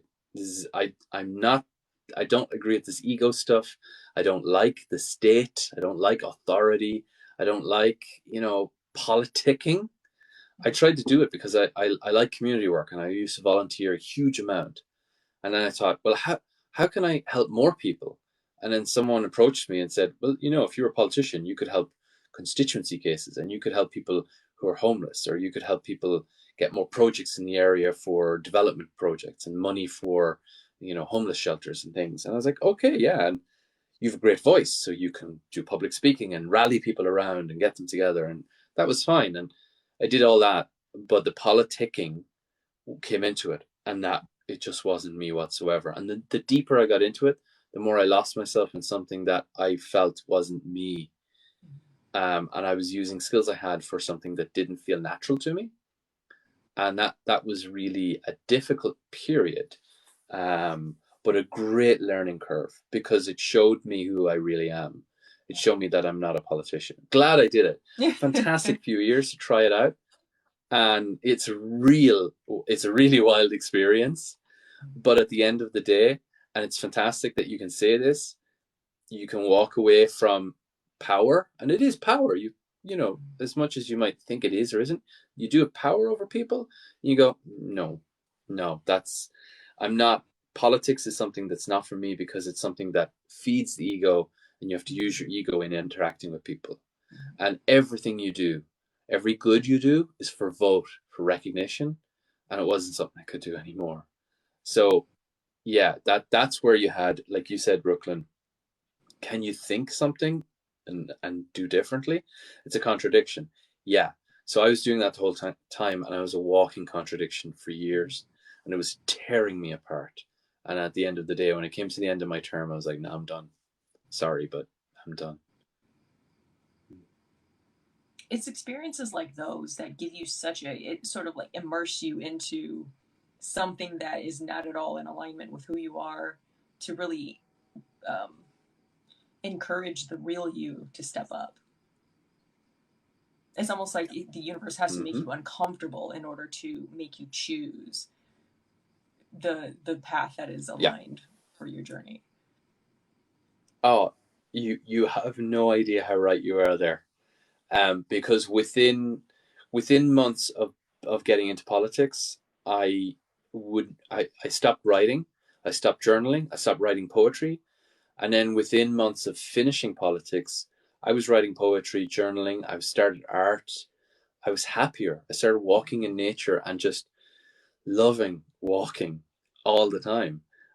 But when I was, in politics, I was walking through nature as if I had to get somewhere. I have to do my 1 hour walk, and that's it. I've done my hour walk, finished. I've achieved my task, back to it. But now it's like, enjoy this, So yeah, you're so correct that these things are sent to us to remind us who we really are.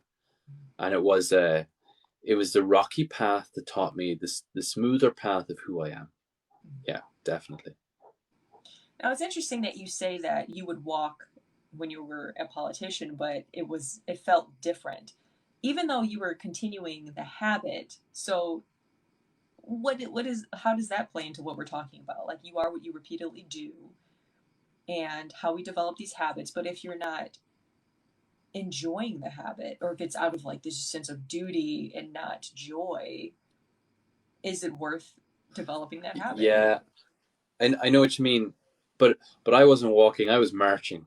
Like, I mean, it was you were trudging. There was a oh yeah, there was a big difference. It was exactly the same footsteps, the same route I take that I do, like I did this morning. First thing I did it this morning, and I stroll and I enjoy. I take it in.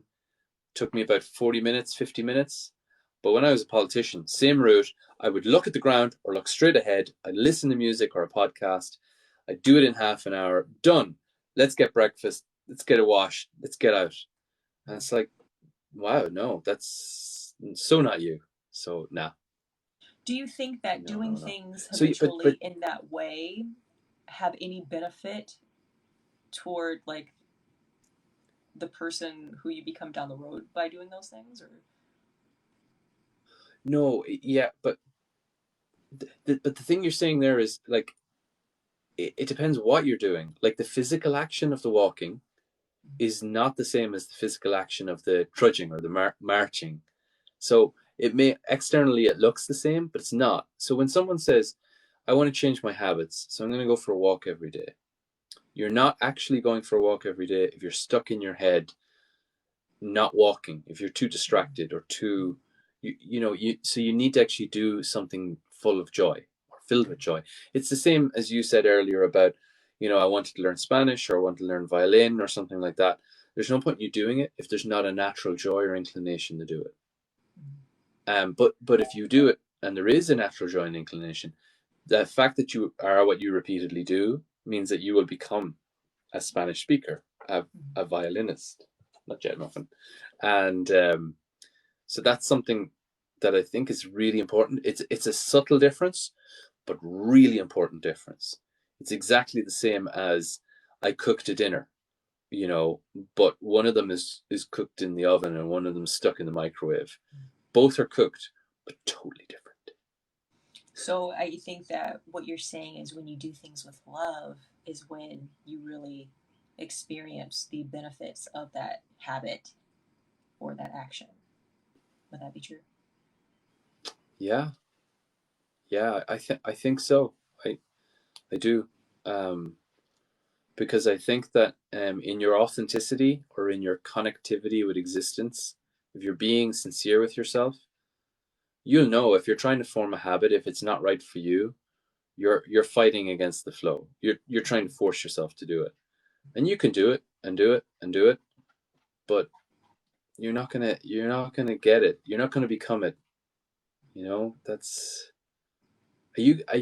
And this is where part of me disagrees with Aristotle, because there's a part of me that says, well, hold on now, I could play the violin for an hour for 10 years every single day and not be a violinist because my heart's not in it. So part of me as well disagrees with Aristotle in that. Yeah.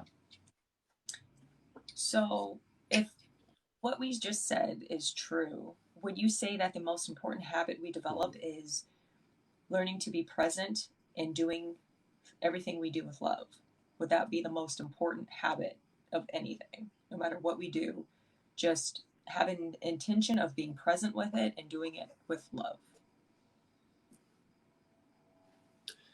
I would say if habits are the blocks, joy and being present is the cement.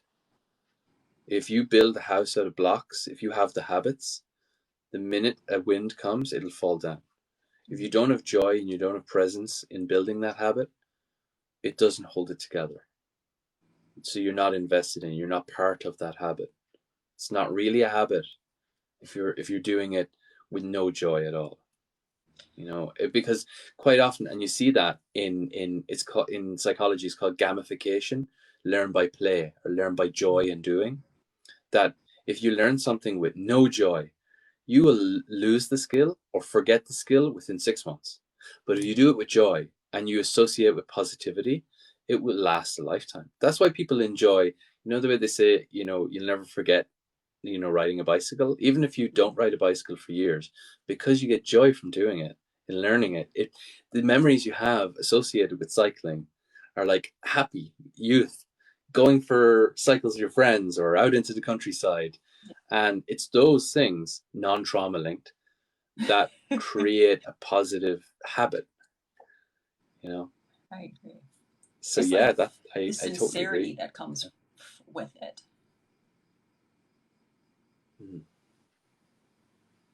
Yeah, absolutely. That sincerity is key. If you don't, this brings us back to the universal thing. If you don't have sincerity in trying to do something, perhaps it's just not your path. Yeah. We shouldn't try to be all things to all people, and also we shouldn't try to be all things to ourselves. There's nothing wrong with saying I have my limitations. There's nothing wrong with saying that, you know what, I can't be a violinist. I can't pick up a violin and do that. Yeah. Even if I try it for 100 years, I might master it, but if my heart's not in it, I'll take no joy from it. Why would I do that? And maybe at the end of the day, that's maybe human nature or the universe actually doing us a favor by telling us, no matter how much you're going to try, you're never going to love this. So don't bother.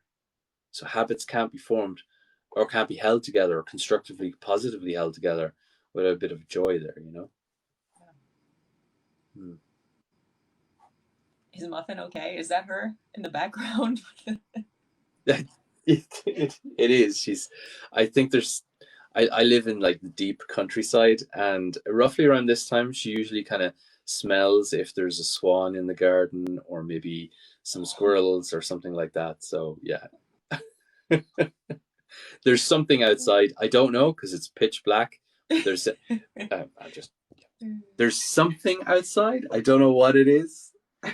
Oh yes. But it's pretty dark out there. Yeah. Yeah, it's And yeah, she quite she the time wants difference. she wants to go out.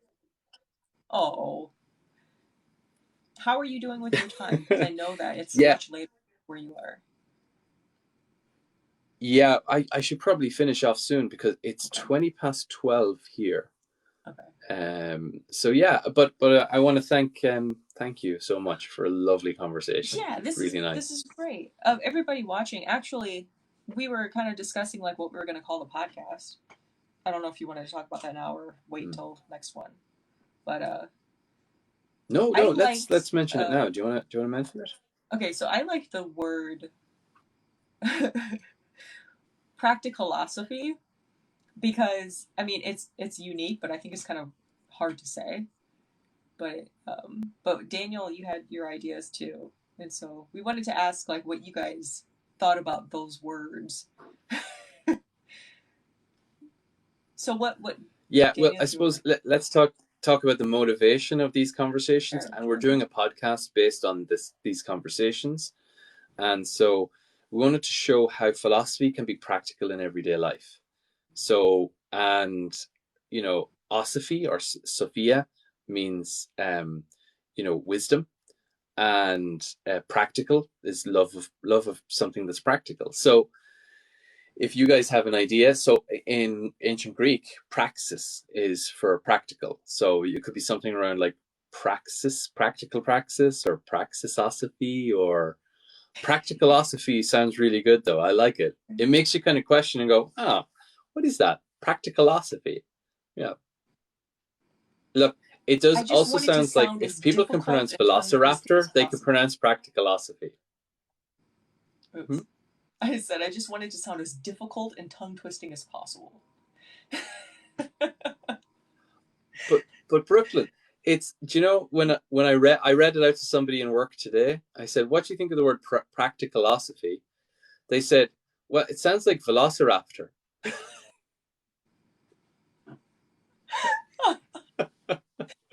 Excellent. So exactly my motive. If people can pronounce, because there is like this meme of a velociraptor like holding a chin like this, and it's called the philosopher. I love it. Oh, I wish we thought of that first. That's what we would be called, the Velociraptors. Velociraptors. Yeah. We'd have to do like a philosophy rap. We rap people out of our podcast. Or just freestyling the whole thing. We just want to see what you think. Because we might be on the brink. Okay, we're done. We're done. Take Muffin out. Guys. I'm going to go for a drink and have some think. Someone says practical philosophy. Well, yeah, practicalosophy. No, are you asking? Yeah. Practicalosophy. Yeah, it's hard, right? Are people okay with that? Practicalosophy? I don't know. We'll sleep on it. Yeah. Have to think, and we will be back here for sure. So. Yeah, definitely. This has been so pleasant. Everybody in TikTok, have a good night. Thank you guys.